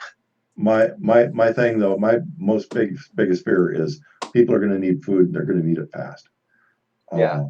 And So to me, mung beans really are the fastest thing you can get food in. Second is microgreens, broccoli sprouts, alfalfa sprouts, radish sprouts, beet sprouts, and mung bean sprouts. Fastest thing you do. on that topic, how useful is rhubarb? Because I've heard it grows really fast, but I'm not sure like I could send exactly. you some rhubarb. This is Yeah. going to go more than just this year. I can send you a few hundred rhubarb seeds. Can you do that for me too? Because I would love to have some rhubarb. Yeah, just Hey, Snork, send me some rhubarb. okay. This is I very really want special it. rhubarb.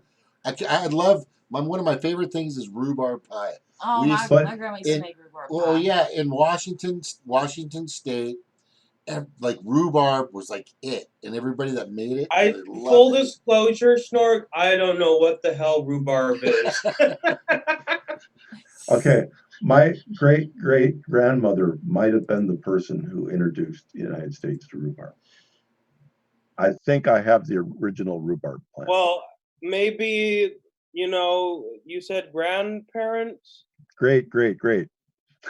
Well, maybe they can introduce it to me because I know nothing. It looks like celery, but it tastes like apple pie. Is that a strawberry apple pie? Does that sound about right? Never have I heard of such a thing. Wow. And this breed of it, there are pictures or videos on the internet of old women fighting over this. So when my great grandmother came over from Denmark, she brought it with her. Everybody gave 1/3 of their water ration per day to her to keep the plant alive. And then when she got to Nebraska, she planted it there. And she gave it to every year, seeds away to everybody. She's like Johnny Apple, or not Johnny Appleseed, but Johnny Rhubarb seed. She made sure that other pioneer women had rhubarb. And from there, it spread out to Utah. And I don't know where it went from there. But so if you hear strawberry rhubarb, it was probably a descendant of my grandmother's plant because it was very difficult for them to bring it over. I might have had it before. It looked somewhat familiar to me. Yeah. Whenever I was up in Alaska, we had some rhubarb that was growing outside the employee house, and it was massive rhubarb, like the biggest I'd ever seen because of those long Alaskan days. It just got so huge. My parents at one time had a patch 80 feet long, 20 feet wide, Holy shit! and they Holy would give crap! I They would can't give- even imagine. they would give clumps away because every year it doubles. Sometimes the patch would go up by 5 times, and to keep it in our yard, they would give out the clumps that approach the neighbor's yards every year, and we might give away 100 plants a year. So I mean, it's all over Iowa. If this one ever dies, I've even given away clumps. Hey, Iowa, is that the thing that the Shadow app was used in? Yeah. Tell me what you know about it, Snark. Not much, but of all the groups, the Buttigieg group was the only one that tried to forge anything, and they had to deal with the Warren group. Whichever one we did 3 passes. Whoever had the best attendance at the first pass, if the other one did not have enough to be viable, they'd already agreed that the 2 groups would merge, so that the one with the highest score would beat Bernie. Their goal was not to win. Their goal was to beat Bernie. Well, that was, to me, for a lot of people that wasn't apparent, but to me, the whole Warren was running as a spoiled Bernie thing was apparent from the outset. Yeah. Like because I mean, people like us have been paying attention to her records since 2015, 16. Like, I mean, the fact that she wasn't there for DAPL was like one of the biggest things for me. Like, and then like also like all of her grandstanding against the bankers, like even like people who I love and respect and I think are politically aware were fooled by that stuff because she was like telling them they should be fired and all that. But it's like in reality they should all be in fucking jail. It's like if she was really a fighter who hated bankers, she would tell them all that their asses should be in fucking jail and Yeah. she'd be recommending prosecution to the DOJ. Like that's what would happen if she was actually a real mean woman who hated the bankers and like was an actual like tough person who could take them on. But it's like it was always apparent that she was a sellout to me. Yeah, especially for an American Indian. See, I kind of fell for it for a little while because she did come here and fight for the coal miners and stuff like that. And, then I saw the videos of her, berating the bankers. But at the end of the day, she's somewhat talk and no action. Those are photo ops, man. It's minced words with no action. But bear in mind that too Bernie propped up. He could have propped up Tulsi, who was less likely to be a snake than Warren with the capital WAR in her name. Warren. Warren. Hey, by the way, guys, just want to say, Mr. Timmy, good seeing you. How you been, buddy? It's been a Been minute. good. It's been a few seconds. Yeah, it's been a long Been while. like Pluto time, I think. Yeah. How are things going with you? I know you're fighting out there. How did you feel about and I know this is going to be hard for you when Bernie during his debate didn't really, you know what I mean? It's not like he went cutthroat. Am I right? I mean, how'd you feel about it? When he got down on his knees And started smoking pickle? and started sucking off Biden, but then decided I'll have a little bit of courage. I'll bite his dick. You're Okay. talking about the Sunday night debates? Yeah. Yeah, I was very disappointed, Oh, and and then of course I'm like with like these like Bernie supporter like group me apps that we're talking about it, and they Me were like too. saying, Me oh too. Bernie did a good job, and then I was like saying, well, I'm disappointed. I mean, he could have, he did good, but he could have done better, and it wasn't enough. He did more sucking of Joe Biden's dick than he did biting Joe I Biden. know. I know we're friends. It's okay because Joe, you're my friend. It's okay. The other thing is that none of these debates have really mattered at all. like none of these debates have really mattered at all. Nobody watches them anymore. Like more people watch a Jimmy Dore stream now than people watch the fucking debates. Like there's so few people who tune in to these debates, and then they're not easy to watch. Like you have to either have cable, and then not only have cable but have CNN or have CBS or have MSNBC, and then Grueling. They were if you don't grueling. have cable, you have to go on the website and you have to watch their ads and shit on their website, and the streams streams buffer like every 10 seconds on like the MSNBC or CNN website. It's like it's super duper restrictive, and like it's just completely like nobody has the time or cares enough to watch except for people who are like overly involved like us. I mean, I had to listen to the debate. I couldn't watch it, but I had my headphones on in one ear and my headset on for drive through in the other ear. So I'm trying to do both of these things at the same time. And yeah, that's how I got to listen to the debate.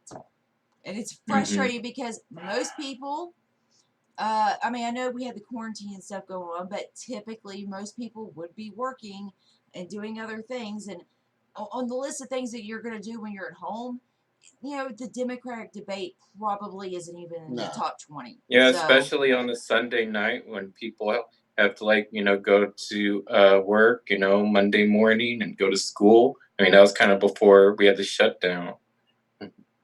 Yeah.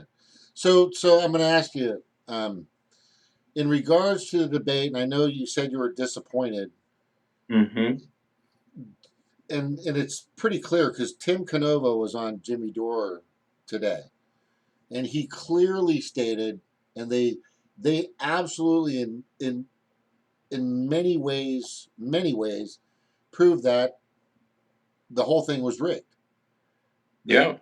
The remote. I mean, especially here in Texas, Yeah. it's like about like 750 polling places were closed. What? There was like, 700? I didn't know it was that much. I mean, Yeah. Oh my God. Biden even said it. 750, and then the waiting lines in all the college towns to get into the polling places was 7 hours. Yeah. Oh my especially God. especially like in the poor neighborhoods where it's mostly like Hispanic Right. too. Yep. I mean, And Bernie didn't say shit about it. Bernie didn't mention it at all. That's never what will. pisses me off. And then people are mad at Tulsi for, just seeing the writing on the wall with Bernie. And being like, Right. okay, I guess I'll just endorse the Biden first. Again, it's an act of self-preservation, I guess. But, it's just like What Bernie is just a captain, a disloyal captain on a sinking ship. So, and then of course, like in Dallas, like I think like in the Dallas area, which they like 10% of the votes weren't counted, and they would just keep like a bunch of the votes like in like flash drives, a bunch of them that didn't end up getting counted. So yeah, I mean it was just right there, out in the open, rigging up against us, and especially and then of course and also just having to have people vote like in the last Tuesday, states that didn't delay, the primary. It's kind of like people had to like risk their lives to vote, risking maybe getting the coronavirus. That's what trips me out the most is Tom Perez says, "Hey Bernie, get your people out there and risk their lives to vote for people." I saw Tim Black belittling the shit out of that. What did he do? What did he do? Say it again. Well, he was mocking Tulsi's, what she was saying about the coronavirus, Right. and her disappointing endorsement for sure. Right. But he was just like, oh, the coronavirus, and that's why I'm endorsing Biden. That's what he was doing. I just couldn't watch it anymore. It just lacked so much nuance. It really did. Oh God. Well, that's Tim. He's an opportunist. He's always been that way. And I just, I'm again like Bernie was telling people just to go on vote. He was taking Perez's side. Right. Right. It's like, how in the fuck? Okay. If there was ever a time to postpone something, this would be the time. Yeah. And I mean, you know, already like things here in Texas have really like cracked down on the lockdown. Where it's like all the bars and restaurants are closed. I mean, you can only have takeout food. Like they Vegas, have it Vegas is closed. here. What? Vegas. Okay, sorry. Keep going. Vegas. So, Yeah. well, that, and then of course, they made it where they only want like a 10 people like gathering minimum now. So, but of course, you can't really do that like at a grocery store. And they're saying that people that work at grocery stores that are at the most risk of getting coronavirus. Because people have to go shop, and especially with scarcity of toilet paper and hand sanitizer and all that. Like I had to go to Target like 8 a.m. in the morning just to get some toilet paper. It was like Black Friday. That's so terrible. Who are these fucking people? Oh my god. Okay, look. Back when there was no toilet paper and there was no anything to wipe your ass with, right? What the fuck did we do? I guess Well, just it wasn't like pretty. rub their asses on the grass. It wasn't pretty. Yeah, it wasn't sanitary. I promise you that. My mother didn't have toilet paper when she was young. When they lived in Nebraska, they used corn cobs, magazines, whatever. Mm-hmm. Yeah, one time when I went camping, and I had to poop. I had to just like rub my ass on the grass. I mean, And the toilet paper. in Europe and in like East Asia, they use bidets. They just use water, water spray on their butts. So I mean, and then like in India, they just use their hand and then wash bidet. their hands. Ooh. Right, all the Yeah, people with bidets left just sit hand. back laughing at us. Right? I mean, I think every fucking house, every apartment should have a fucking bidet. Yeah, I I mean, agree. Yeah, imagine how easy that would be a instead of bidet and a bidet and a squatty potty. Like that's like what like how like what's yeah, that's what like science the that's what Asians science did has the deemed same as the thing. healthiest Yeah, way to that is poo about like is to squat and to use water instead of toilet paper. Yeah, it's an Asian process of going to the restroom. It's actually better. Sorry, we're going this direction, but it's actually better for you to do it in that position. Just saying. Many of the I went. Pacific Islanders use twigs and only defecate while they're swimming I mean, I've or always waiting. used Do you water. know why? Let me tell you why. They used to go out and what people don't know about the Polynesians and about many people that are on the coast of many Pacific islands and islands in general, they would actually wait to defecate before the harvest, before they threw the nets out. What? Does that make Oh, sense? No. to Yeah, feed the chumming. fish. So it's chum. They would use their feces as chum to bring the fish in Ooh. a very large group of fish and fucking just throw the nets out and grab them. It was very Oh. prevalent. I know. And yeah, you would also catch your shit back in the net then It's a with the problem that they fish. have right now. It's a disease called ciguataria. I only know for sure the Cook Islands and Kiribati. They're the only ones that have come to talk to me about solutions. Right. And they cannot eat any fish within 25 miles of their islands. Right Well, now or atolls back in okay. from ciguataria. Just because their atolls can only support 500 people, and they have between What did you 20 say? to 100,000 on them. I just wanted to say before we go on, because my phone is starting to lose battery. Oh crap. When it comes to food in the future, like in the near future, long term, we all need to be planting perennials. So like for like Snork and myself, and for you guys in West Virginia, like pawpaws are a big one that like we all should be planting because they're a super duper high calorie, protein and fat rich fruit, and they're a huge fruit, and it grows in the shady parts of the forest, so you can plant it like so like black walnuts are one that we should be planting because they're also they store really well. They actually get like kind of better with age if you store them the right way, and they're super duper nutritious, high in like omega-3, like plant omega-3 fatty acids and stuff like that. Black walnuts are great. They're known for emitting chemicals that a lot of other plants don't like to grow with.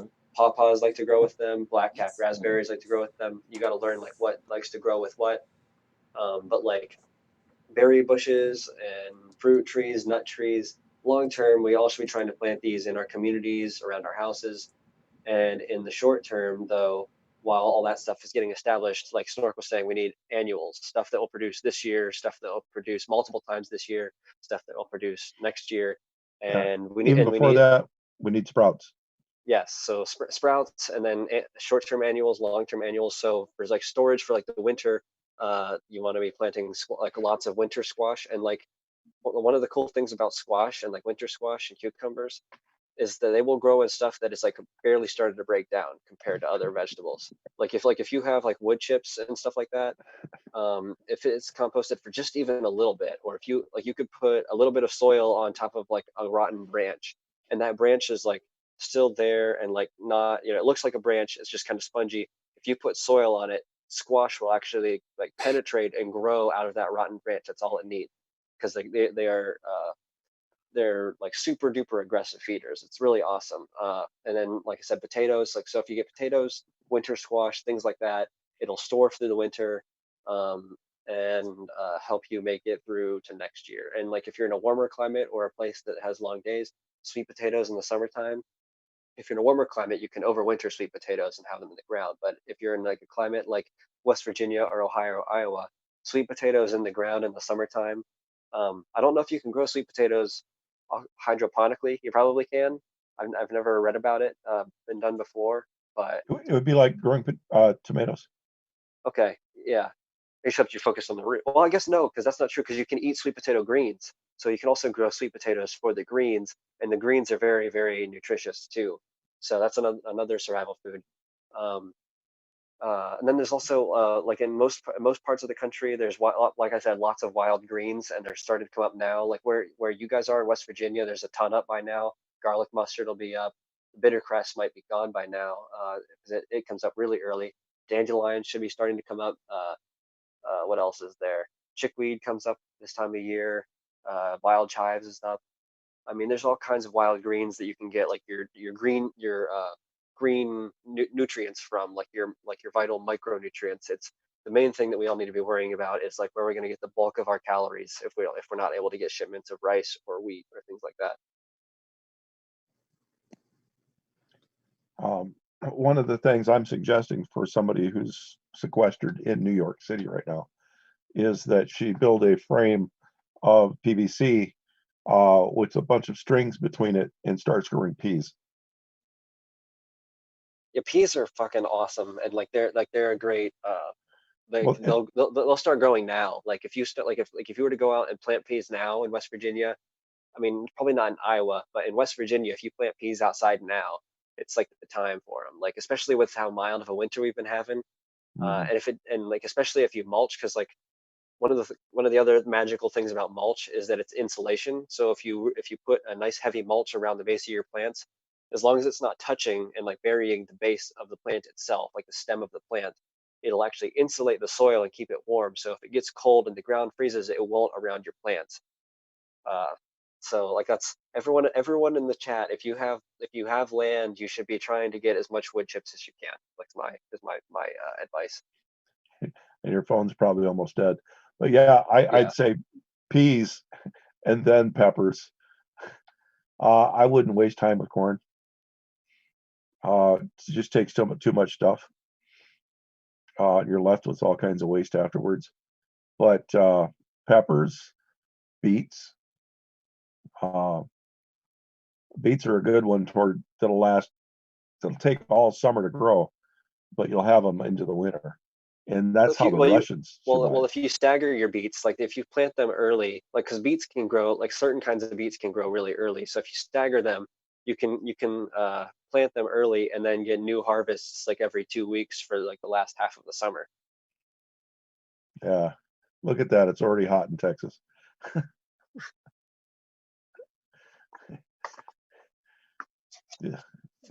I mean, and radishes. I mean, all root crops are good for storage. Carrots, things like Radish is a that. good fast crop. Yeah, radishes grow. They're probably one of the fastest of all of them, really, in my experience. It's just there's only so many you can eat.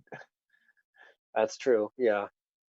But you can share them with your neighbors though, and that's the thing about it is like, and the cucumbers too. Like cucumbers produce like crazy if you have the right conditions for them, and like any time that we have a good cucumber year, which is majority of the years that we grow cucumbers, um, like at least at first, like there's always like a day that'll come where all the cucumbers just die out all of a sudden, and it's like a pest or something that shows a fungus just shows up overnight, kills everything off.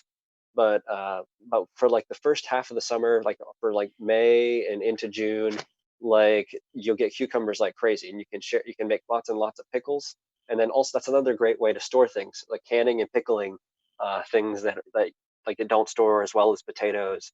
You can can and pickle your cucumbers and beets and radishes and things like that. Oh, I don't know how to grow things in Arizona. It's gonna have to be hydroponic. I don't think you can do anything outside. Uh-huh.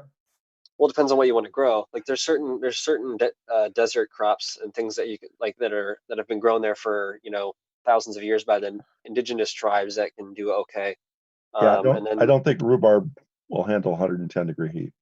no, it will not. Peas won't handle anything over 85. I mean, they're going to be shriveled up and dead at 80 probably.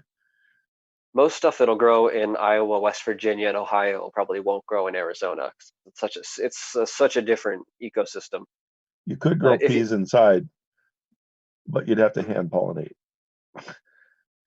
for Arizona, I would look at what people like permaculturists who live in LA are growing, like who live in the desert out there. I mean, there are a lot of desert permaculture people. I mean, I'll send you some rhubarb seeds, but I mean, don't send them if they're not gonna grow. okay. I'm just trying to be honest with you. Ice Cube chance in hell. Yeah, maybe the angel of agriculture will visit.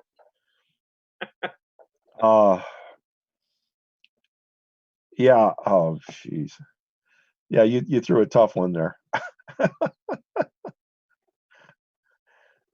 Oh my God. I just And this is probably going to be the hottest summer you've ever had. I haven't looked to see what the Central Pacific oscillator is yet this year, but are we going into some kind of strange hot cycle?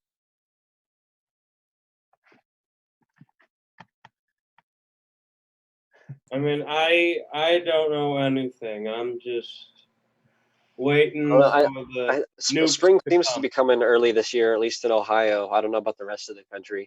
Oh, the spring is already here. It's I don't know. It's kind of cold sometimes, but you know. All right.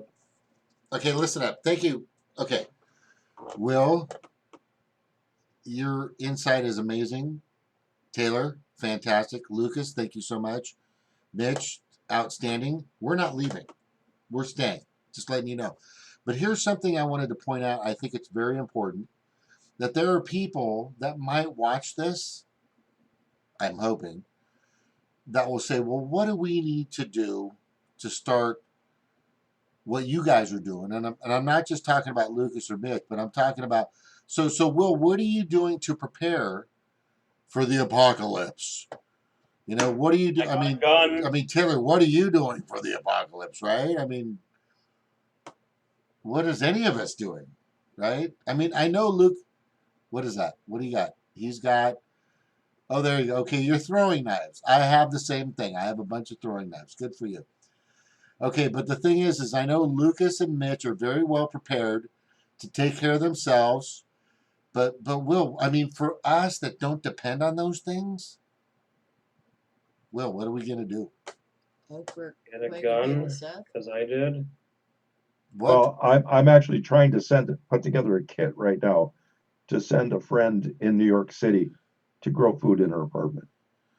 Okay, so it depends, but it's all about climate and geographics, right? Well, if the apartment, she has a non-air conditioned apartment. So yes, you have to fit the geography. Yeah. We could be looking at 90-degree days in New York City this Oh summer. yeah, you can. Oh yeah, you can. And so And what is it today? Today is what? Today is I don't know. It was 65 it here. was like 65 when usually there's like pouring snow. It's been the worst fucking, which is good for me, winter that we've ever had. But go ahead, Nick. Sorry. but no, she's already seeing that she has like 2 months worth of food, and that's where I had all this fresh in my head of, okay, how are we going to get you food for 4 days from now? How can we get you to the next point, which was it takes 10 days to grow microgreens. Microgreens are the most nutritious thing you can do. You could store tens of thousands of the seeds for 2 years. So she can't go out and buy loaves of bread. She could buy seeds. And with Amazon, she could still have those seeds in 2 or 3 days. And then 13 days from the day she orders, she can have food. So she has enough to go with that. So I'm looking at, okay, how do we get her a food plan so every 4 days she does the mung beans, and that will replace her meat. Uh, Basically, the beans are not a complete meat replacement, but better than drinking water. And the sprouts take most of their energy and add water to it. So it's a good, healthy thing. The microgreens actually add the phytonutrients. They use light. The mung beans can grow in the dark. The bean sprouts, the microgreens grow for a little while, and they're like little tiny pieces of salad. So you put a whole bunch of them on a plate, eat them with a whole bunch of stuff, and that could get her enough weeks until other things like cabbage Start to and really other form. little. So I'm looking at a stepped plan for how do we get her to the point where she could possibly make it to August when she could She's more probably self-sufficient in a sense. no, so she could evacuate. It's not safe to leave New York City right now. Wow. What? Wait. What? It's not safe to leave New York City. She'd have to take the subway to get out. So why are you saying it's not safe to leave New York City? Because of the Because you she Or catch would the have to go. virus trying transmitting to the leave. disease. I mean, I'm thinking that, but Yeah, People because everywhere in New York City. the method of she's in an area where there it's not sparsely populated, right, but it's nothing like the area where she has to go to get to a bus, or she has to go to get to a plane, which is or more she has to go to populated. get to a train. Right. So between her and getting out of New York City, she's almost guaranteed to get it. I Yeah, get it. because those subways can be filthy, and trains and planes, and all those public transportation places can be infected with coronavirus. Yeah. So the store she goes to has been empty days after day after day. So I already sent her the thing. This is the little tray kit you get to grow your mung beans. And there's like a $20 kit that you buy, and you can grow enough mung beans to make stir fry for a family of 5 every day. Just Can boom, we boom, 2 post that? tables. Can you post that for us later here? Or? Yeah, I can. Okay. In Yes, like fact, hang on. send us like a link on Facebook or email or something. Let me go No, grab it and show you I'll guys. put it in the notes here, Lucas. I'll put it in the notes for sure. Yeah, All right. let me go grab it, and I'll just bring one over. You know what? Let me fix the transporter room. We'll get you here soon, there, Captain. Right? You oh, Mitch, you muted yourself. It went dark. Or you went dark or something. Okay. So here's the biggest thing that always trips me out in regards to agriculture is it just seems so tedious. And it's Well, almost agriculture here is. but Lucas, this is the thing. Hunter gatherers aren't farmers. No, they're not. No, it's hard. Well, and the thing is that, farming is and isn't hard. It wasn't hard at first because the lands were productive. It gets harder as you go because you destroy the land. I mean, and it is harder than hunter-gatherer societies, but at the same time, you're more in control to an extent. and it's a mindset that we have to deal with. And, like, there's like a farmer mindset that's like taken over society compared to the hunter-gatherer mindset over the last 10,000 years. And the problem, for the last 10,000 years, that's been destroying the planet, that's causing climate change and health issues and pretty much all of our problems that we face today. Agriculture, like this change from hunter-gatherer societies to agriculture, is the source of all of our problems with our culture today. But agriculture, like farming, if you change it into like a permaculture style solution where you model it off of nature and you work with the natural design patterns of nature, and you actually learn and get an understanding of ecology, it gets easier because you figure out how to let nature do the work for you. So like whatever I was saying earlier, that you only till the first year, like most farms, like conventional farms, till every year. And every year when they do that, they kill all the fungus in the soil, they expose all the weed seeds to sunlight so they can germinate. The topsoil gets brought up to the top and loosened up so it just washes off and runs off. The parts of the ground underneath the tiller that don't get tilled up end up getting turned into a hard pan by the pressure of like the wheels and the weight of the tiller pushing down on it every year. Whereas if you put mulch down like nature would, and it drops its leaves every year, and when the grass falls over in the fall every year, if you do that, it protects the soil and it breaks down and builds a new layer of soil. It feeds the fungus, it aerates the soil, and if you bring animals into that system and cycle them through on occasion, it makes it even better. It's even more natural because they push down certain parts of the soil and push up other parts. They add carbon through their manure. They add carbon by pushing down soil. They eat the grass down so it can grow up again and store even more carbon. And like by doing that kind of stuff, it actually is far less work than normal farming is. And like gardening that way, like the way I garden, like one of the things you can call it is like lazy gardening, working smart instead of hard. Because if you plan things out properly and you take your cues from how nature would do it without you, you can use that and use those design principles to make a system that'll be very, very abundant with minimal input. And especially it's more of a hassle when you have farm animals too. Yeah.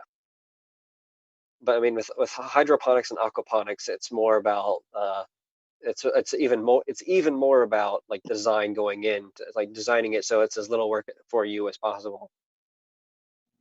Which I don't have too much experience in that. Mitch would be better authority on that than me. You're muted still. Snork, you're muted. Snork, you're muted. Snork, you're mute. You're muted, Snork. Okay. Okay. So much of the United States has moved out of the window for growing outside that within 10 years, I think everything south of Minnesota is going to have to be hydroponic. Well, it wouldn't be that you couldn't grow outside. It's that you'd have to grow outside differently than we have. Like you couldn't grow what was traditionally grown in those areas. You'd have it's to going to be move like what was grown surfing. further south. You're going to have to play the temperatures very close, and Yeah. the water changes. You're not going to be able to grow like you were 30 years ago. Well, it's all about having diversity. Like the whole point of permaculture is you plant a huge diversity of crops so that if some fail because it was too hot this year, the others took advantage of that and did better. Or if it was too cold this year, then the other ones took advantage and did better. And if a disease hits one crop, you still have all your others. Or if a pest hits one crop, you still have all your others. And it's just like with stocks. If you diversify your portfolio, it makes it less likely to be susceptible to any crashes or anything like that. And with permaculture, it's the exact same way. If you diversify your crops, you can make it more resilient.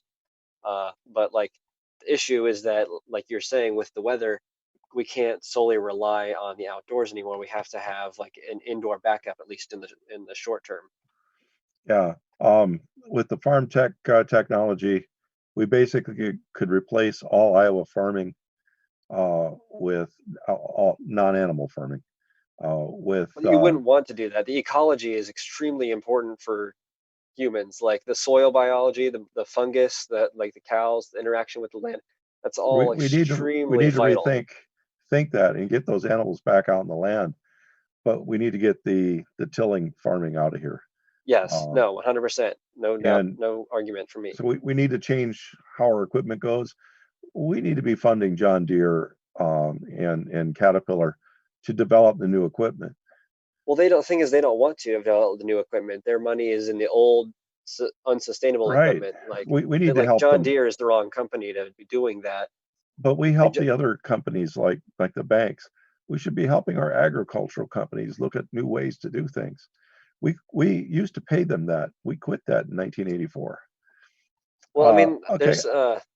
there's a farm show magazine my grandpa gets that's basically like inventions that farmers make themselves because John Deere and these giant agrochemical corporations, like their tractors and shit are so expensive. Like you have to take out like a loan, like a $500,000 loan to rent a tractor that you're not even allowed to own. Like you buy it and you get a contract and you like own it, but you really don't because you're not allowed to fix it yourself. You have to get it like fixed by a specialized John Deere like licensed tractor Yeah. work like mechanic, and you don't own the software that runs it. Like it's autopiloted and run like the software is owned by Monsanto, and they like to spy on like when you plant everything, you have to plant on the days they say.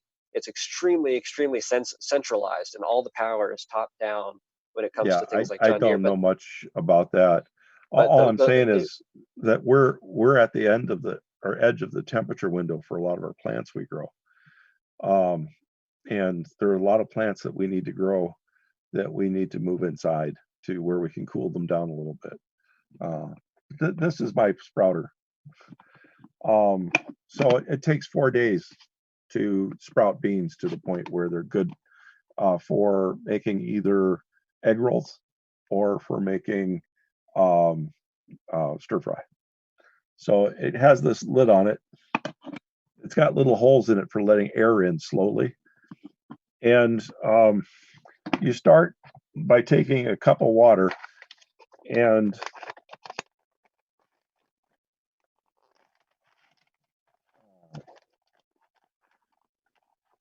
in 2 tablespoons of these beans. They're little teeny beans, little teeny, like they look like a pea, but they're little teeny beans. And in just a few days, they turn into the things that you make Chinese food out of. And so after the first day, you have it in a cup of water. The second day, you put it in the top of this, drain the water out, put it in here, and you put 1 lid full of water into the top of that. And it has holes in it that drains it down to the next level. And so the water from the top level waters the next one and waters the level. It comes with 4 trays. So each day you fill 1 tray and you have a perpetual supply of these. Each of these is worth about $6 worth of mung beans that you would buy at the grocery store. 2 tablespoons. Now, I think I paid $6 for these, maybe $5 for these, but it just lasts forever. 2 tablespoons at a time of a pound, they don't even weigh an ounce for a couple of tablespoons, and just you keep adding to them. They bring their water in as they grow.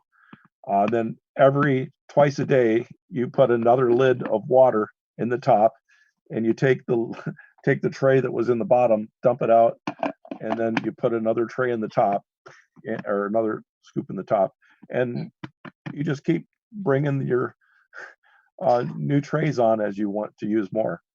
How much was that sprouter? This one was $20. I'm actually thinking of getting a new one. I get busy. I'm not here. So I don't want to grow them and have my daughter forget to change the water. So I've actually been looking at a different one. And there is an automatic one, several automatic ones. I'm suggesting this for my friend that lives in New York City. This microgreen one here also would be fantastic, but it's $88. A lot of people cannot afford $88 right now. Oh, come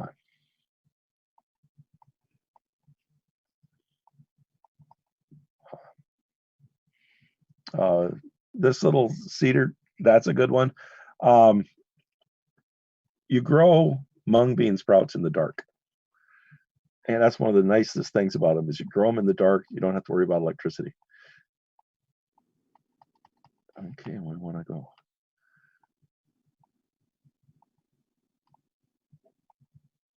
Well, maybe I need to type in something else. How does it grow in the dark? Wait, say it again. How does it grow in the dark? They do. They grow in the dark. Um, you're growing just off the energy that's already in the seed, and it's growing by adding water, and the water reacts and it grows the cells, and it has enough energy to get to a certain level, and it changes to the other nutrients you need. And the plant normally does this as it's reaching to the sky, so it has all these nutrients that it's building before it emerges from the soil. So it's called etiolization, where you want the plant, when it's starved of light, it's making these special nutrients to grow, and it grows fast. So it just sprouts. And so you'll notice that the stem of the bean sprouts, when you eat a Chinese, are either clear or white. That's because they haven't been exposed to light. They taste horrible if they've been exposed to light. They taste real bitter. So you mung beans, you change the water, put them in the closet, close the door. Yeah, whenever you take a plant and you don't expose it to light, it's called blanching, and it usually turns the stem either white or clear, or the leaves. So like a lot of times celery is blanched to turn it from green to white. And what else? I think they blanched rhubarb in like Britain, like it's a real popular thing there. They'll grow white rhubarb for like cocktails and stuff.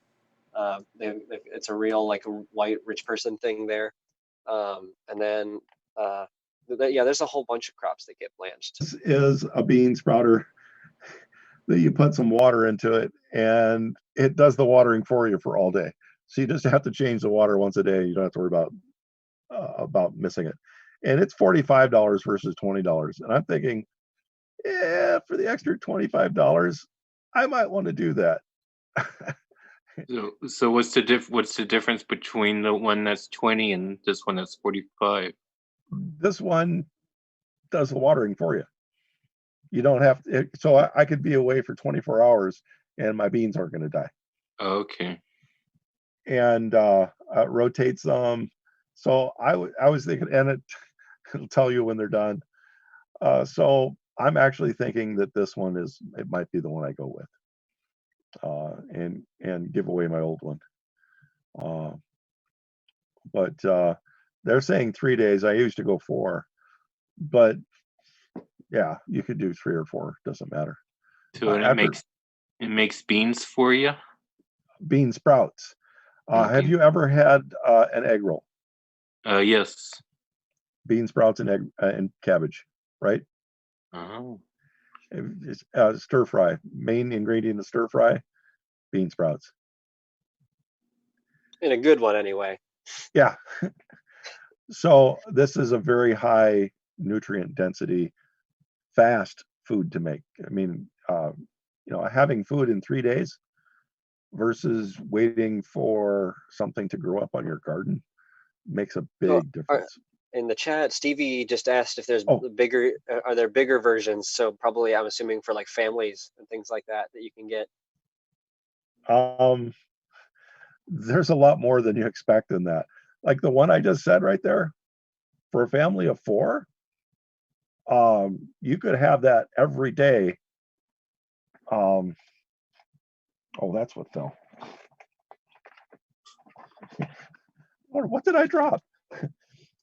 This one here, every day you could have enough to feed a family of 4 in an emergency. So there's 4 trays. If it takes 3 days to grow, like I said, I always went 4, but with 4 trays at our house, we were able to basically have a stir fry every night. And my family loved stir fry, so they didn't care how often I made it. As long as I made stir fry or spaghetti, they were happy. Did you like make your own egg rolls then?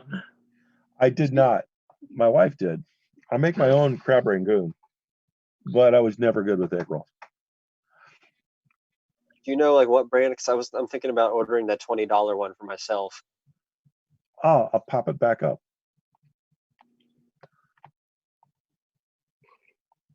Oops, I just went too far.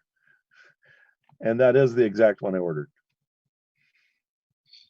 So And this one you have to water every day. that's the one you got out twice a day. Kitchen And crop. yeah, you got it. I think I put the link in the chat.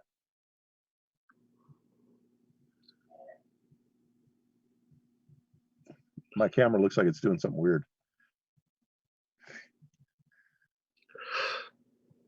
Did my camera do something weird to you guys?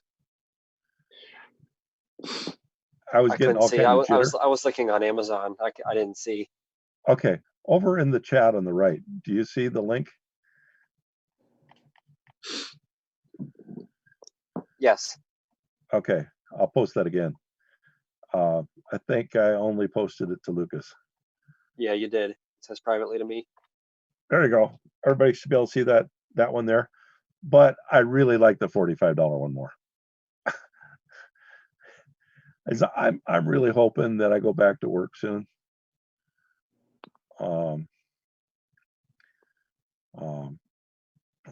It's kind of like doing a comedy act, I suppose, and having to do it to a camera versus doing it to a room full of people. In the case for the school on Monday, we're expecting something like 115 million people who haven't been regularly using the internet all day to be using the internet all day. Holy shit. So we are not, basically everybody together has said we are not going to do live chats with our students. We are supposed to, on Monday morning, have a pre-recorded class ready for each one. Wow. Yeah, we can't even So- do that Well, here. Insane Not there. times. Down. There you go. Yeah. So, I'm just bouncing around here. I saw the little thing pop up, and like I said, you'd already been on for quite a while before I was making. I went up to make something to eat, and came back down. You guys had already been talking, but I've been just bouncing around. You can see I have stuff all around me is being assembled, and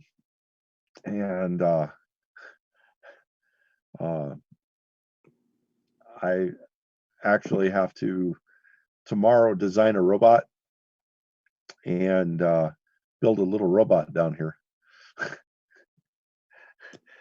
And I'm actually thinking of building a robot to replace buffet bars. Oh, that'd be cool. You should show it to us next time you come on. I would not show that in public. Oh. Not until patent's in. I think it's the only way right now to save our food industry. I don't think, just like when the Depression hit, my grandparents never forgot it. My great grandparents never forgot it. My father was alive during the Depression. Never forgot it. I don't think people will forget going through this. I think they'll never ever be familiar or comfortable going through a buffet bar again in their lives.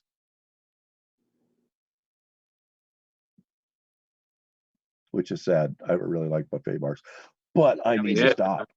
Yeah, all you can eat. It was going to be really good for me.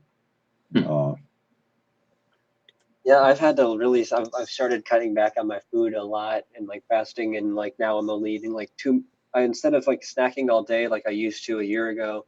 Whenever I was down in Puerto Rico, I was able to get it down to three square meals a day, and then I got that down to like 3 meals, but like they're smaller and they're more nutrient dense. So like for 2 meals a day, I would just have like homemade trail mix. Basically, it was just like nuts and dried fruit.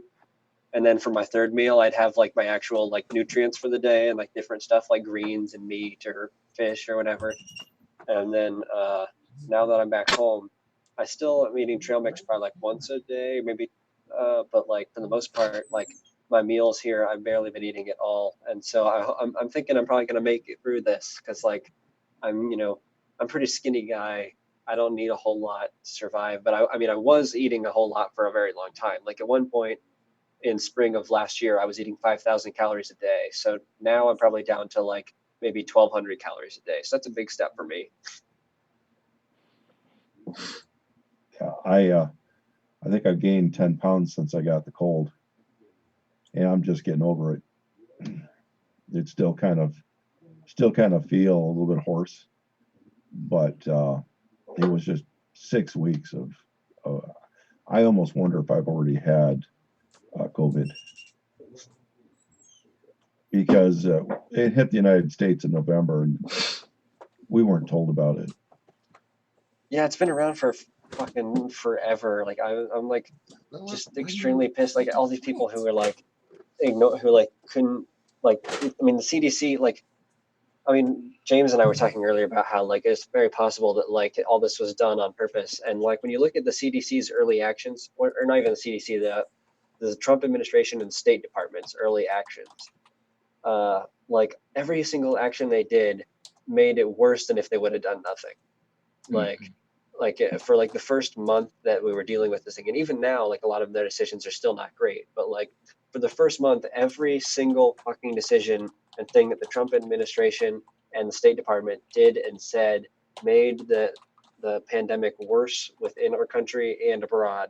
And now, like they're taking advantage of it to bomb Iran and shit, and assassinate their generals, and withhold even more aid and supplies from the country under the crushing sanctions. Like it's just so fucked up. Yeah, and we got it at the same time South Korea got it, and look how like well they handled it.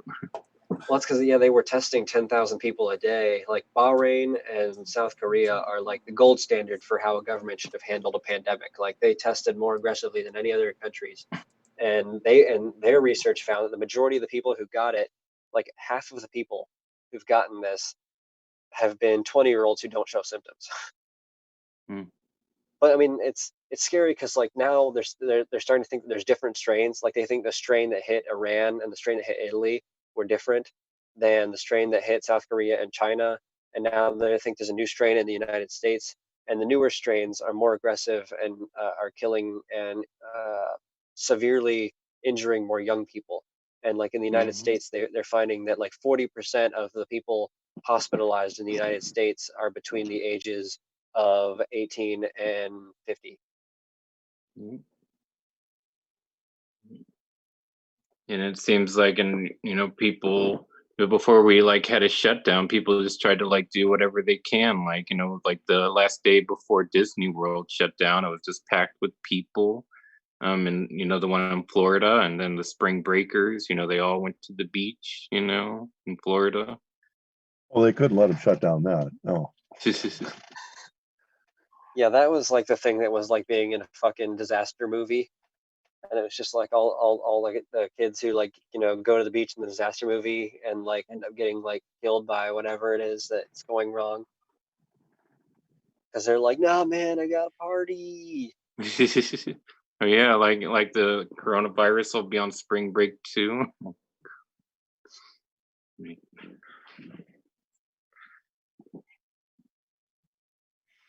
Well, I posted the link for the second one there too. I don't know. The supplies are so bad here that they cut back the hours in the store because they just have nothing to sell. Yeah, and I work at a newspaper as an inserter, putting ads in papers and bundling them up. And next Monday, I mean, we're gonna have hardly any ads to put in papers. Like a lot of them aren't gonna have any ads, and I'm kind of concerned that that my hours will be significantly cut or possibly even laid off. Yeah, and then whenever I got home from Puerto Rico, I went and I was able to stock up some food, but like not nearly as much as I wanted, because I didn't have enough money yet. Because I was waiting on the money. I withdrew all the money that I had invested because like a while back because I saw this coming, but I had to move it into a different bank account so I could use it. And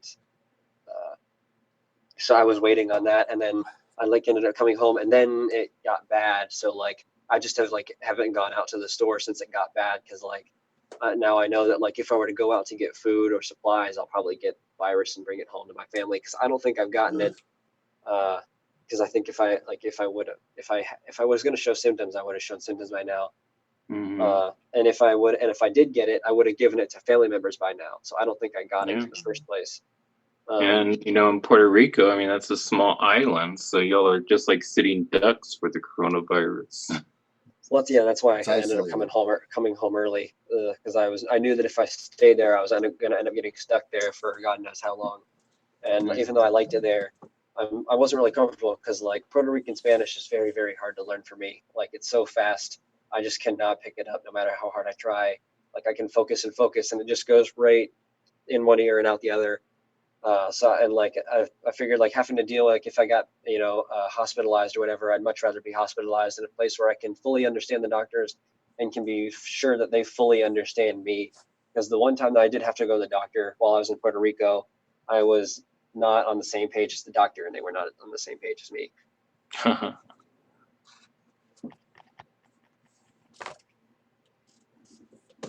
But yeah, like food, like I want to go get frozen vegetables, because like the electricity is going to be running for the foreseeable future, I think. Like especially where I live, like we've got our own power plant here, so Well, where's your own power plant? it's within our city. Like it's a city-owned utility here. Like we have our own city-owned power plant, and it's right down the road from where I live. I wouldn't go more than half of your stockpile frozen unless you have solar. All right, so I guess some frozen, and then a lot of dried rice and beans. But I don't know where exactly I You get can't that get rice and locally. beans or powdered milk. I've been Well, trying I can't, powdered milk for making bread. I can't do milk anyway because I'm allergic to milk. So, Okay. If you couldn't What get about it. soy milk? But Soy milk, you can make bread with soy milk.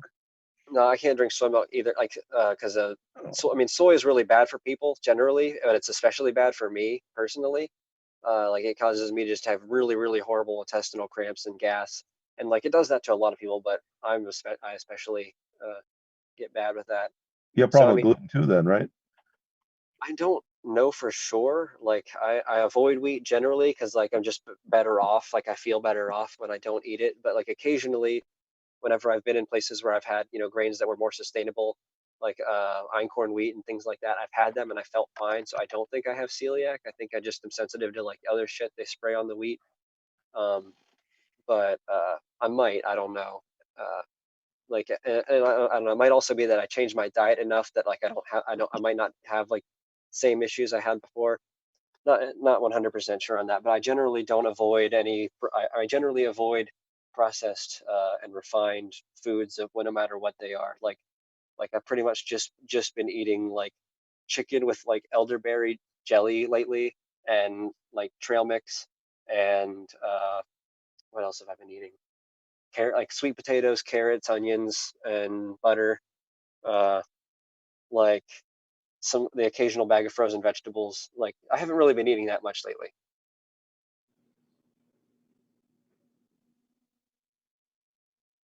Yeah, once I get my upgrade to my garden done back here, I need more variety of vegetables.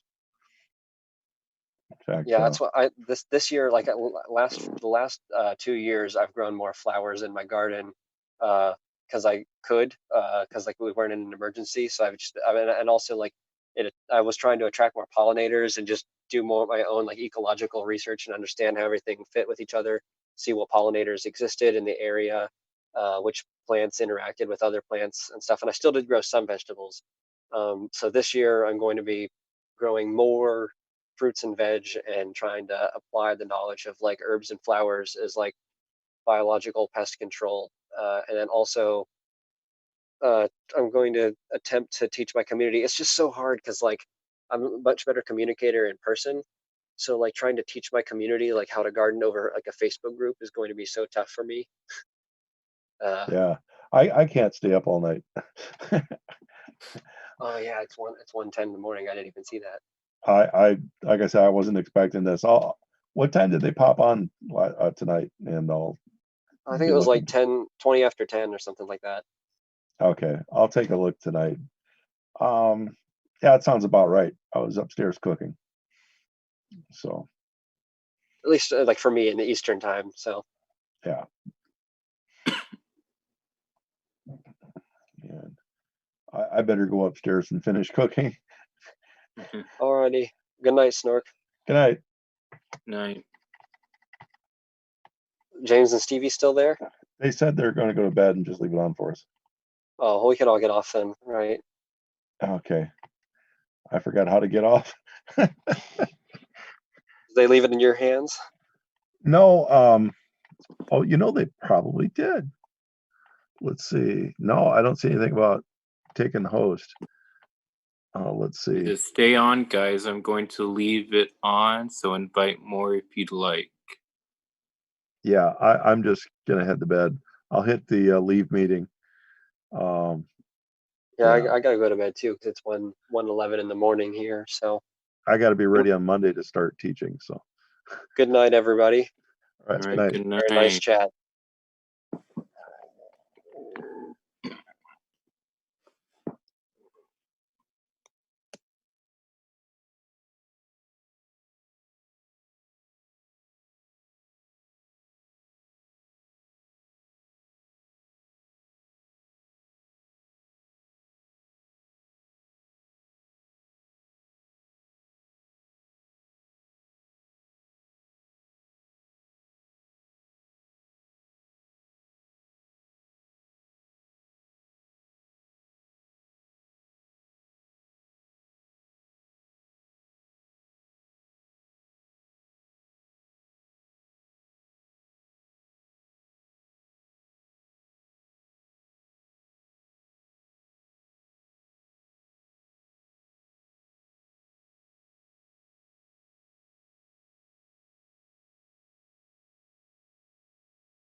I have no idea what happened. Thank you guys for coming on.